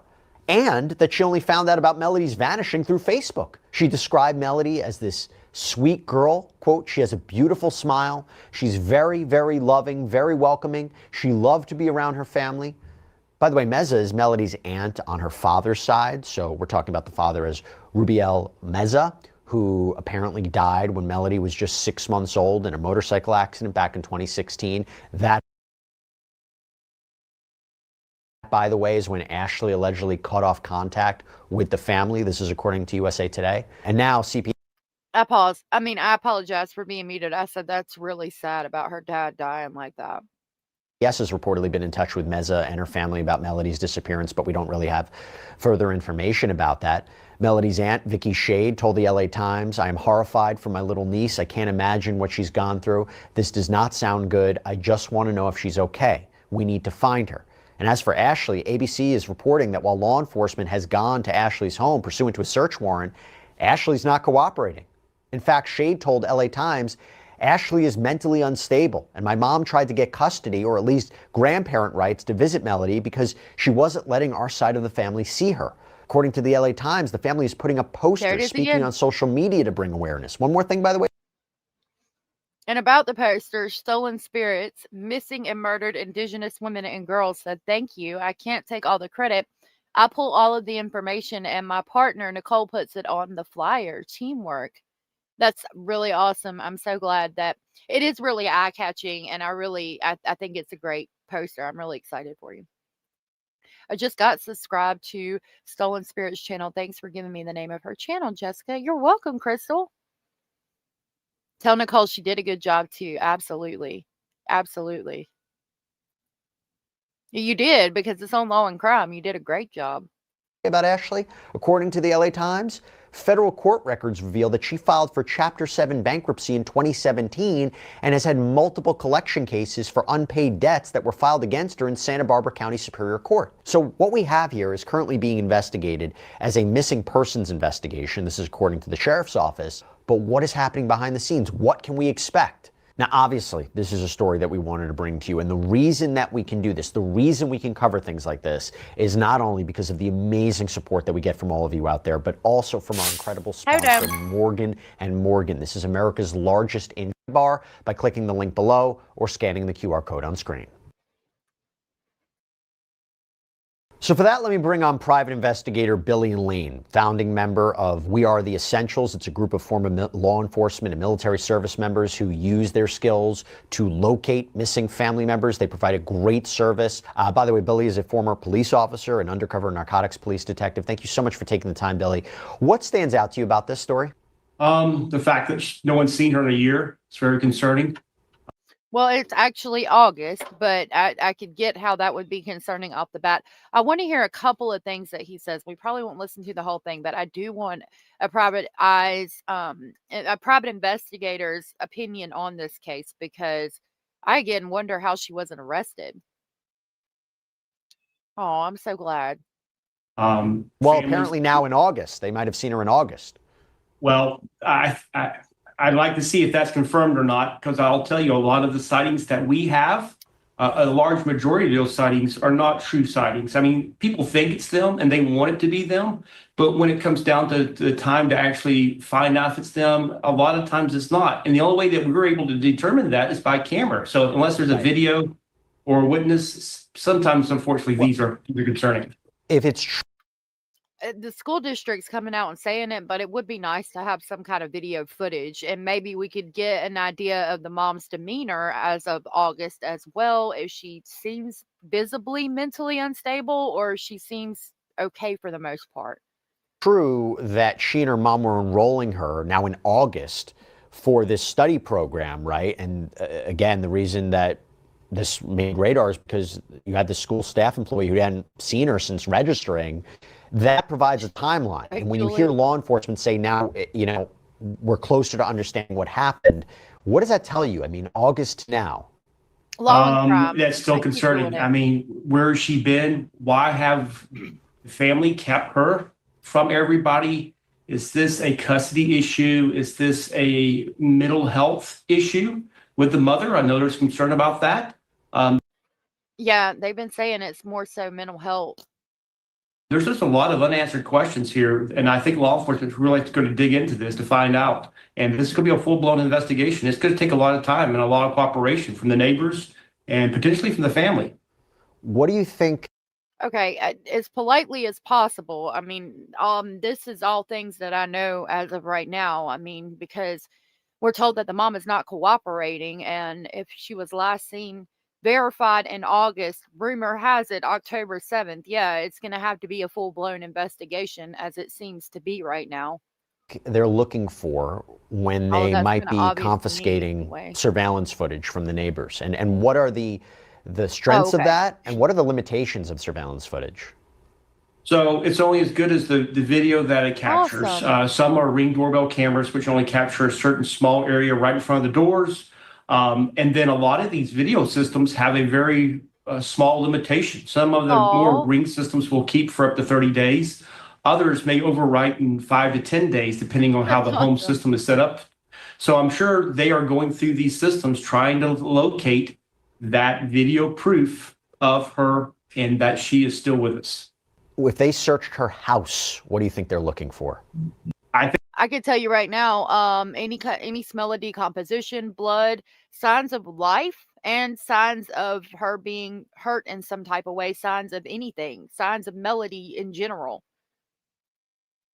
I think they're looking for any evidence that would support whether she is still alive, whether there are things Damn, I that would should be a support that PI. she might not be, depending on what they find in there. I'm sure they're looking for any digital evidence of her being around, whether it be pictures, whether she was on any type of devices. I would say any type of DNA, fingerprints in the home, anything that in the trash that may lead them to believe that a small child would be there. There's multiple things. So you really have to step back and really look at these things from hindsight. And you don't know what you're looking for sometimes until you get in there and see what you find. And that's a weird way to say that. Right. But as an investigator, you have to go in there with your eyes open and try to see if you can understand what the home is giving you, what the circumstances are giving you. What are you seeing there? What's that search warrant allowing you to do? I would tell you, if I was an investigator, the first thing I'd want to seize would be her phone. Her cell phone, I believe, would be the biggest piece of evidence possible for an investigator. And why is that going to be the biggest piece of evidence? Well, because more than likely she had her cell phone with her and was probably using GPS when she drove, wherever she drove in the white Malibu. That is the last time that we can say definitively, or more than likely, Melodee was with her. Not only because of messages or search history, but also location data? Absolutely. It can tell you everything. Your cell phone can tell you pretty much where you go, where you've been, possibly where you plan on going, and any communication that you've had with people through text messages, through phone calls, through social media. There's a lot of things. And social media is another thing too. I'm not sure if this mother was a big person in social media, but no pictures of the child, not talking about the child. That's something that most mothers with a small child like this would be happy to talk about, how great their child's doing in school. How beautiful she is, because she's absolutely beautiful. Oh no. Okay, Abelis, will you be safe? And I hope that it goes good and that you feel okay. It kind of amazes me. Anyone who does a crime brings their cell phone with them. Yeah. Unless they don't. And then we have occasions like, I think it was Brian Koberger who turned his phone completely off. And it's like, come on, dude. I don't know. They can tell everything. Whether you turn it off completely or you take it with you. They can tell. School and other activities in which to memorialize their life, because a lot of us now memorialize children's lives on social media. So it's just something that's normal. So she hasn't been charged with a crime. She hasn't officially been implicated. She hasn't been arrested. Her behavior, based on the report, seems very unusual. Like, if she's not cooperating, if she's not talking to the media, you would imagine if your daughter is missing, that you would try to get the message out there, that you would do anything you can. In your experience, have you ever seen a situation where family members do remain quiet, aren't speaking to law enforcement? Yeah, usually that's when they have done something nefarious. That's usually when they don't talk to law enforcement and aren't trying to actively find their children. It's because they've done something nefarious, in my opinion. And in the end, they have nothing to do with that person's disappearance? Or do you say something's not adding up? I don't think it passed the smell test. There's things here that normal parents would be doing. Like you said, they'd be out there. And if my child had been missing, my daughter's missing, I would not rest. You would see me on every news outlet, every TV outlet. I would be at the police department every day trying to get updates. So. And most of us would. We would not be not cooperating with police and not giving a clear explanation of where our child was. Karen, even if you misspoke, it's all over Facebook and X and things that it was October 7th, which the only thing I've heard and feel pretty confident in would be August. And that's because of the letter released by the school district where they said that Melodee and her mother visited the school to enroll her. I know, I'm not trying to be snarky, but I'm like, damn, y'all, come on. I mean, I don't know. I guess they have to point out the obvious, but to me, all of this is obvious. Like, I want to know what the thought is on how she can say she cannot cooperate with police and she's not in jail. That's what I want to know. There may be a small chance that there are some mental illness issues that's preventing her from reaching out and talking about this situation, but I really don't believe that that's the norm here. And like you said, what is the norm here? The norm would be parents trying to be involved, trying to show that there is a problem here and trying to cooperate with law enforcement as much as possible to try to get their child back as quickly as possible. What are the challenges when you're dealing with a missing persons case of a child this young? You know, not an adult, not a teenager, but a little girl. Does it present challenges in terms of? Of course, the child cannot take care of herself. She cannot go to the store and buy groceries. Like, of course it does. A teenager can get food. They know how to get food. They know how to somewhat survive most of the time. I mean, sometimes I guess if you're running away, you've usually got a plan, a place to stay, a way to get food and things like that. A 9-year-old is not thinking that far ahead. So yeah, it's a lot different in my opinion. Although all children missing need to be found, a 9-year-old has no way to go take care of themselves. The availability, the opportunity to transport someone like this, to be able to, I guess I'm struggling. Is it different? Is it different if you're dealing with the disappearance of a child versus someone else? Absolutely. I can tell you from what we do, trying to help families find missing people, when it's a small child, the rules totally change because now you're dealing with a smaller stature person. The possibility of that person hiding or being in a location is much easier because they're so much smaller. And if somebody was nefarious, there was a criminal activity here and something happened to her, it would be so much easier to be able to take that person somewhere, Oh, see, I didn't even think about that at that moment. So that's a good point. Because she's smaller, it would be a lot easier to take her somewhere.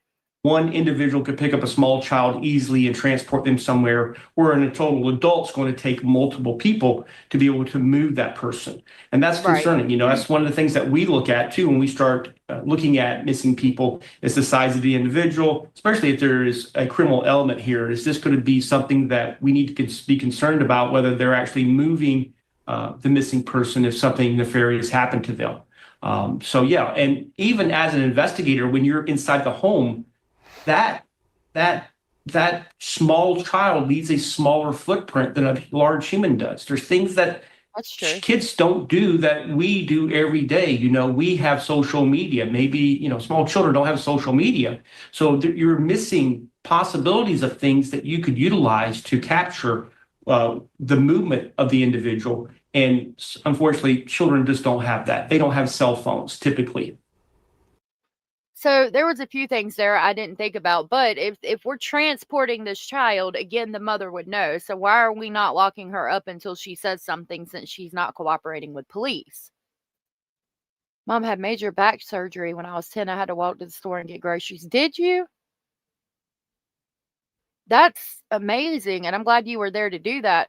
I'm sure the people at the grocery store knew, though, that, I think if she walked into a grocery store that they would, know that she was missing. We would hope, because enough, pictures of her and the fact that she's missing would have gotten out. So you would hope if she walked in a grocery store that she would be recognized pretty much off the bat, and somebody would, if she's buying groceries herself. Again, nowadays, if you see a 10-year-old coming in to buy groceries, somebody's going to be asking some questions. Whereas if we're talking about Sebastian Rogers, who's now 15, who might be growing facial hair and could make himself look a little bit older, if he walked in and bought groceries, people might think he's an 18 or 19-year-old and not ask a lot of questions. You know what I mean? Yeah, see, your mom wrote a note, so people knew what was going on. So... But, whoever has her could write a note, too. I don't know. If they had her, I would imagine they wouldn't be sending her to the store anyway. But if they lock her up and the kid's hidden somewhere by her, what happens if she doesn't tell? Good point. But if she's not going to where the child is, then what happens? No recent photos of her. How does that complicate things? Very concerning. These all little things add up. Yep.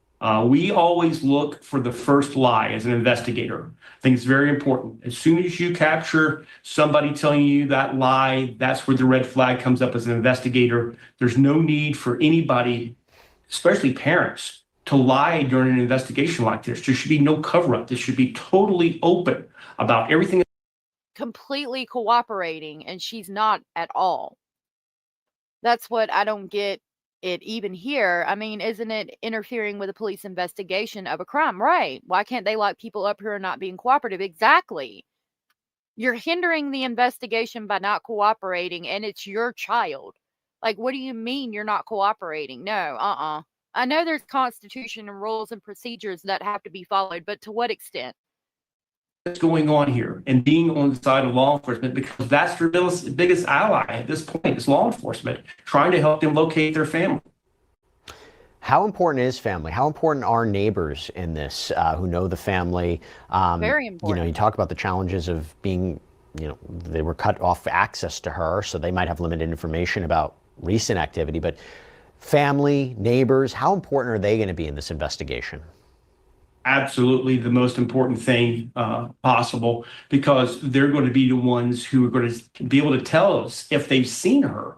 If she was out in the yard playing, if she got in the car with mom to go to the grocery store, any of those areas, and family as well. But unfortunately, in this scenario, it seems like family's been cut off. At least part of the family has, and I'm not really sure how much interaction mom's been having with her side of the family. So there again, unless there's some extreme social.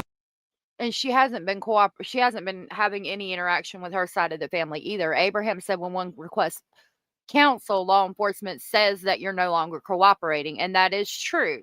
But I haven't heard about her having an attorney. I've just heard that no clear answer was given as to the location of the child. Hey, Nene Nut, good to see you. It's such a weird case. It could be multiple things. It could be, but the fact that the mother has mental health issues and is clearly not cooperating is red flag central. Anxiety here that's to the extreme. There should be no reason that the neighbors didn't see her get in the car, or the family had some type of communication with her interaction. Yep. Whether it be over holidays, birthdays, any of those scenarios should have given the family some interaction with this young girl. I also imagine homeschooling, it prevents its own, it raises its own challenges as opposed to a child who's in school day in and day out. I covered another case like this as well. There's less eyeballs, there's less attention, there's less follow-up. How many cases do you cover where there is a situation of homeschooling and it does take a while to find out if someone's missing or something wrong is happening? It's hard because the parents and the people who are inside the home control the narrative, as you can imagine. We have exactly, and with the parents controlling the narrative and then also not cooperating with police, it presents a big question. The photos not having been taken in the past 2 years is very alarming, but we do know, per the school, she was seen in August. If they saw her in August and she wasn't bruised up or looked malnourished, I don't know. It's a very complex and weird case. So AI says Americans have constitutional rights to remain silent. They do. But I don't know that she's remaining silent like invoked her Fifth Amendment right. It's just that no clear explanation was given as to the whereabouts of the child. And I think that if you come to the door and we're looking for your child and you hit me with, I'm going to remain silent and not say anything at all, I'm going to automatically want to lock your ass up, because I'm going to be like, okay, you know something, and we have the Constitution for a reason. So the police are just going to have to do the best they can as far as investigatively until we find an answer. I guess that's why they say you have the right to remain silent. Right. She's your responsibility, so you need to show me that she's okay. You'll sit in jail until you do. That they will talk eventually. Exactly. I don't think this is going to be a neglect case. I don't know. I don't think it's going to end well, but I'm praying that she's found. I question all these folks who choose to homeschool all these missing kids. Most look like they can't even read. Well, I homeschool, but there's something that's got to happen with it as well, because there is a lot of cases of children being homeschooled that go missing. Something's got to give. Something's got to happen. Have no rights to go into a home. Even private or investigators, law enforcement investigators have no right to go into a home. They can do a welfare check where they may come to the home and knock on the door and say, hey, is it okay if I see your daughter? We're concerned that we haven't talked to her in a while. But there again, the parents or the mother may say, no, she's busy, she's sick, she doesn't feel good today, she doesn't really feel like talking to you. And now that's concerning, even for a law enforcement officer. So those are the things you have to deal with when you are homeschooling. And a lot of times, unfortunately, parents use homeschooling, some of them do, to cover up bad things that happen. And we need to put a stop to that. But at the same time, if you tell me, no, you cannot lay eyes on my child, I'm going to have a problem with that. Why can we not do anything after that? Why do we have to just walk away and say, okay? I don't mean to sound rude, but most people don't give a shit about their neighbors now, not like when I was a kid. And we need to change that too. I wish we could change that as a nation as well, to where, it takes a village. So we need to bring the village back. Or abuse. I know there's been a lot of cases in the media recently where kids who were homeschooled had signs of abuse, and it was covered up by the parents because they brought them into the homeschool scenario. They were in control of their life. In one aspect, I'm thankful at this point that it's just a missing persons investigation as opposed to a homicide investigation. Unfortunately, I've seen in other cases that quickly evolve and, evolve into that.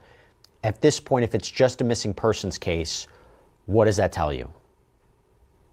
It means that they don't have enough to say that there is more at this point. Remember, Jesse, they all start as missing persons. And we tell everybody that through our organization. The homicide victims that we recovered, they started as missing persons. Everybody starts as a missing person, yeah, unfortunately. I'm thinking if she isn't alive, it was ongoing neglect, something happened in a mental episode. I'm wondering if something happened in a mental episode, honestly. Karen said the old saying is it takes a village to raise a child, but anymore we're afraid of the village. Right. And I think if we came together and it was like it was back then, that it wouldn't be, people would feel like they had help. If somebody was doing something that was crazy or unacceptable, it would not, somebody would know about it. We'd have more information from the neighbors. If you have nothing to hide, then you should have no problem showing me. Exactly. But it's against our constitutional rights, which is when, our constitutional rights, it can hinder in some cases. I agree. I'm thankful my neighbors are kind. We keep each other safe. That's awesome, Jenny. And I'm glad to hear that. Talking of neighbors, mine are not homicided. They moved out. The home owner was in the day fixing up the house for the next renters. Awesome. Good to hear. Okay, I'm going to check it out, but I don't know if we'll cover it today. We'll see. Everybody that we recovered started as a missing person. So I would tell you that's the first phase of this, and this may progress quite quickly depending on the information they get or the lack of information they get. That alone can give you probable cause. It's not what you find. Sometimes it's what you don't find that can still give you the probable cause to start moving forward. I have to imagine people who look at this story will look at this photo of Melodee and their heart will break. I mean, she's just such a sweet girl, such a sweet face. If people want to help, we put up the contact information. What do you encourage people to do right now? I mean, obviously we're amplifying this. We want people to know. How can people be on the lookout? What should people be looking for? What is the role of the public and the community in this investigation in finding Melodee? I would tell the public, and even like in our cases, to be the eyes and the ears of law enforcement. If you think you see her, take a photograph. If you can't, take a video of her and turn that into the police. Call the police and say, especially if you live close to where she lived, if you think you see her, but she could be anywhere. If she is truly alive, she could be anywhere in the United States or even outside the United States. So at this point, yeah, if you think you see her, please whip out your phone. I mean, the one time that we ask you to whip out your phone, take a video, send it to the police and say, hey, I've got this information here I need to share with you. And here's a video. That's going to help more than anything. A lot of times the people will say that they saw something or, might have a sighting of her, but nobody takes a freaking video. Like, I don't understand why we're watching, a car burn with somebody in it that's screaming, that could have been helped if you just sat your damn phone down.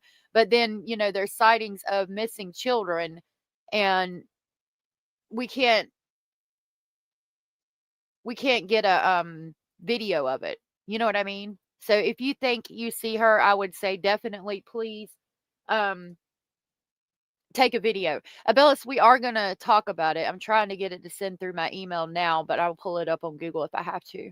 Thank you for that article.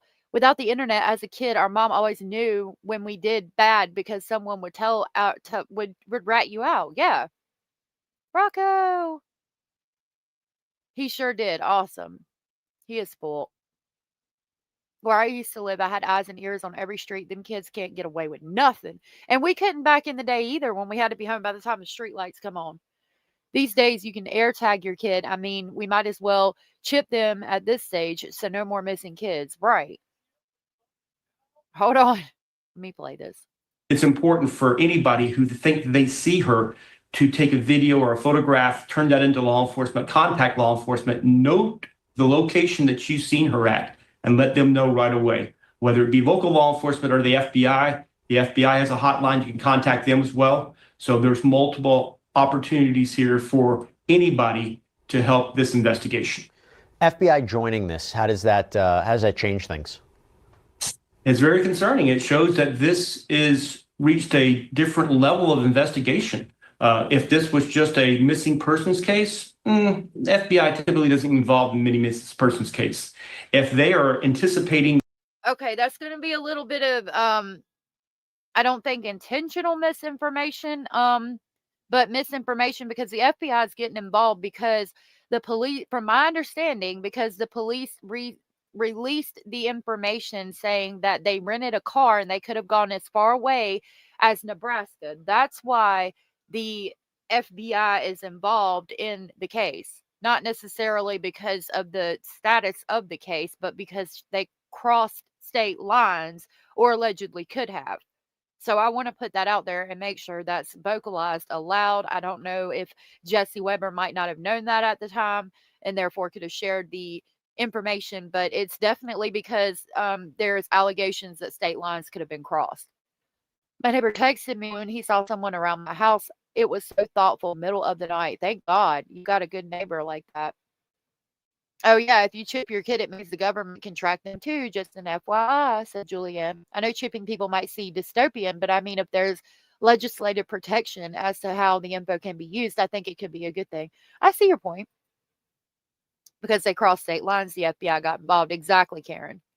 This being something more, that's where you start seeing local reach out to the federal law enforcement agencies and start getting them on board early in the investigation. So that way everything is done properly. Not that local law enforcement doesn't, but sometimes federal law enforcement can bring in additional resources, especially inside the search warrant into the home, going inside, trying to locate DNA and other things. So yes, you'll see a lot of that, a lot of resources there. And I think it projects what we may be seeing soon.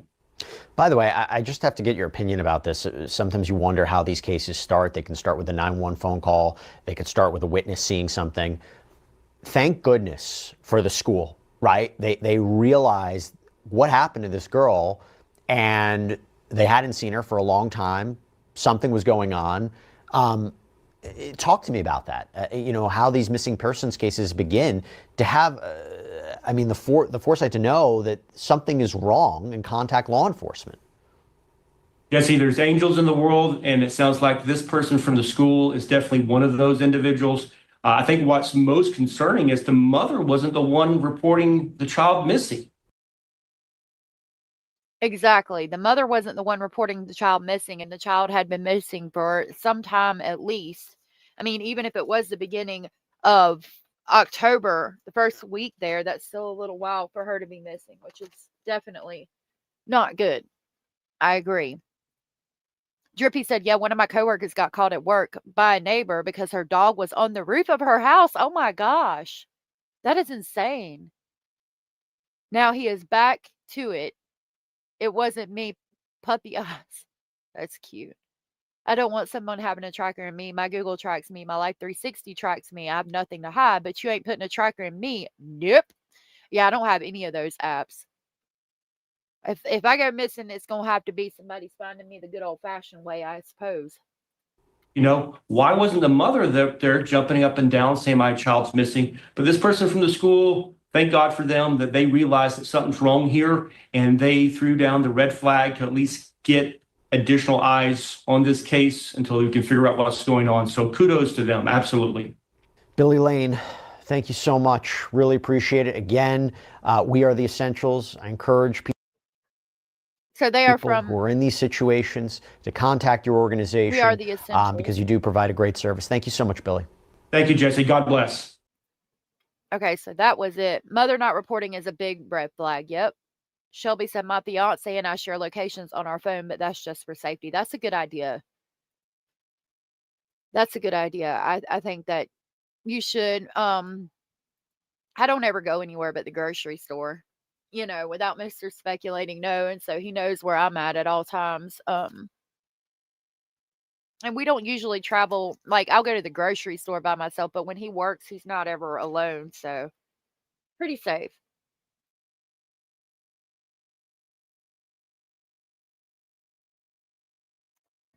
Okay. So I have this article that Abellish just sent me, again, stating that new witness statements in Jack and Lilly Sullivan's disappearance are unverified per the RCMP. And so we'll go over this real quick before we go for the day. My kids made me download Life 360 so they could spy on me. My son tried to get me to do it, but I'm not. I have no apps. I won't even give my family an extra key to my house because my mom can talk people into giving her stuff. Long story short, I was on a date, not missing. Okay. Okay. Yeah.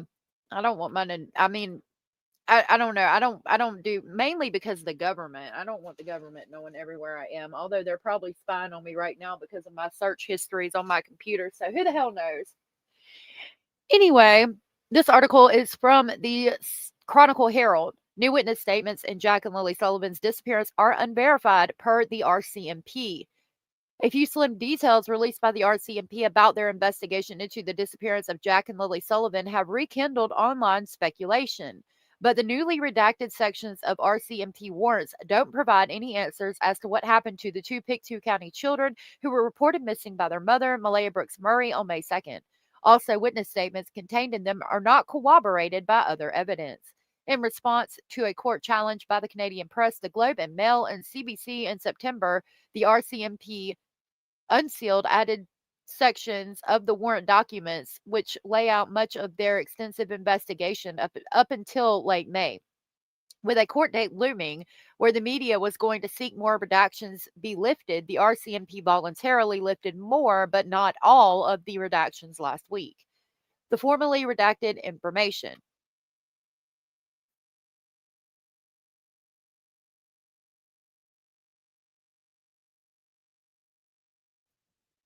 Sorry, y'all.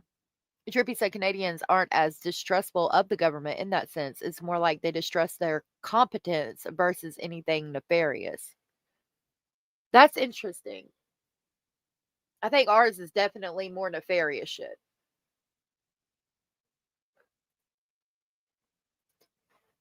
Okay. The formally redacted information includes statements by two people who live near the rural property in Lansdowne Station that Jack 4 and Lily 6 shared with their mother, stepfather, Daniel Martell, and his mother, Janie McKenzie.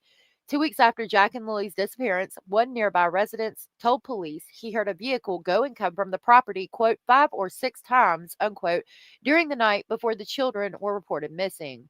Another area resident told police at about 1:30 a.m. on May 2nd, he heard a car on the highway 289, which runs past Lily and Jack's home. Then it turned around by the railroad tracks near the area of Gerlach Road and Lansdowne Station Road. The vehicle stopped making noise for a few minutes, then headed on toward Larig Road. Speculation in chat rooms among self-declared sleuths operating YouTube channels, feeding into an international obsession with the case, is that this contradicts the version of events told told police by both Martell and Brooks Murray that the children were put to bed at around 9 p.m. on May 1st and that no one left the house until morning. The children were last seen in public the previous afternoon, May 1st, based on security footage from a Pictou County Dollarama. The RCMP followed up on the statements looking at security and hunting camera footage obtained from properties in the area. Quote, investigators conducted a thorough review of surveillance footage from the Gerlach Road area during the early morning hours of May 2nd and found no evidence of any vehicle activity at that time, unquote, reads a statement from the RCMP. Quote, as such, no driver has been identified and the presence of a vehicle has not been substantiated as a key element in the investigation.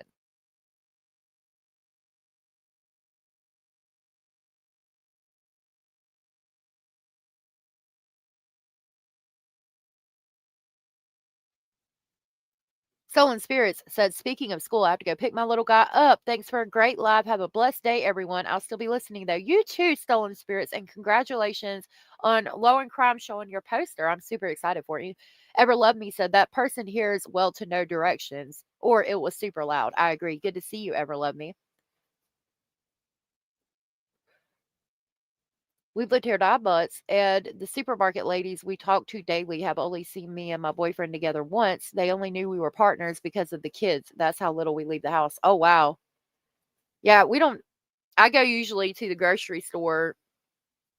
Me or Mr. Speculating will usually go, so I don't think they know that we're with anyone either.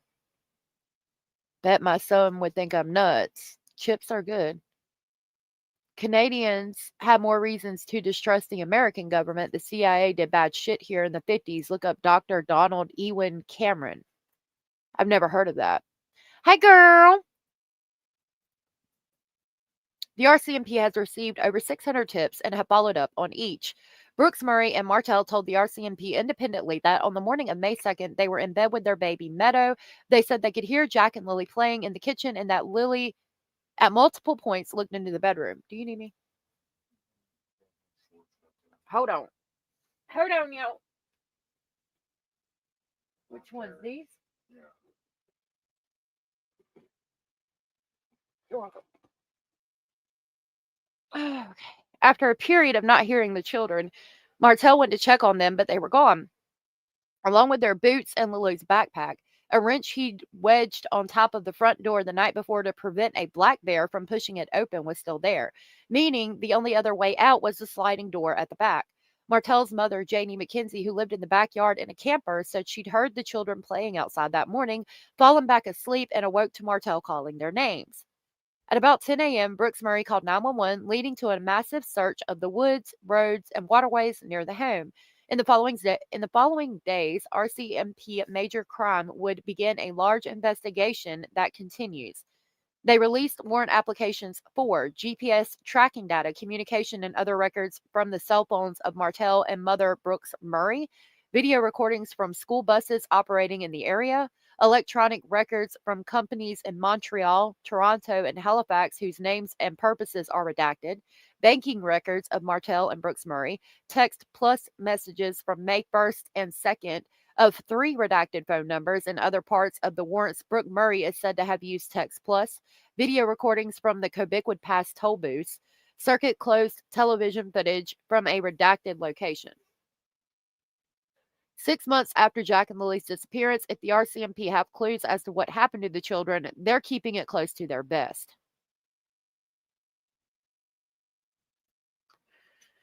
They damn sure are. We're no closer to knowing where Jack and Lilly Sullivan are 6 months later. And I wonder if the RCMP are either. We are the... Quit. Don't attack. Don't attack. Little attack buddy. Okay. I'm sorry, don't hate us. We are the government. We aren't the government. We don't even agree with them lots of times. That's right. If you're talking about us in the States, yes. We don't, I hardly ever agree with anything the government's doing. But I also don't post about it or talk about it. I was telling Mr. Speculating that. I was like, it doesn't matter what I say, what you say, what he says, what she says, or what they say. They're going to do whatever the hell they want. And it doesn't matter what we post on Facebook, X, or all of the platforms, it's just going to cause us to get into heated debates for no fucking reason because ain't nobody listening to what we have to say. Same here. I'm a hermit and work remotely from home. I joke I need an alibi because I fit the profile of that loner people wonder about.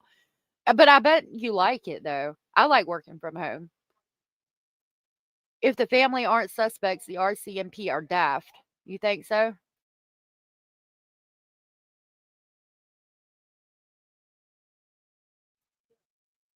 We are not the government. Kate said, allegedly said that's an understatement, no doubt. All right, y'all. I want to thank you for being here with me today for a whole 3 hours and 43 minutes. You guys are amazing. Thank you for being here with me as we talked about these cases. I love working from home too. We don't need an alibi. Google is my alibi. Lord knows that my son at his dad's house, he has Alexa. And I said, oh, you got Hey Wiretap. Like, our computers track us. I don't know if you know, but like everything tracks us. So, I mean, even if we are loners and we work remotely from home, government still knows what we're doing. Yeah, I think Cara dropped it, but I'll grab it as I do the outro. Yes, thank you guys. Thank you, mods. I don't say thank you to my moderators enough. Thank you, mods, for being here every day and for everything that you do. Thank you, chat. Thank you, speculating family. You guys are amazing. I greatly appreciate your presence as much as you can. And when you are here, you guys are amazing. I love you all so much. You all have the best thoughts, opinions, and speculations. And I just really enjoy our time together every single day. I am probably going to be putting out a video tonight that will be going over tomorrow. This is the first video I've seen. There's the link to the Discord.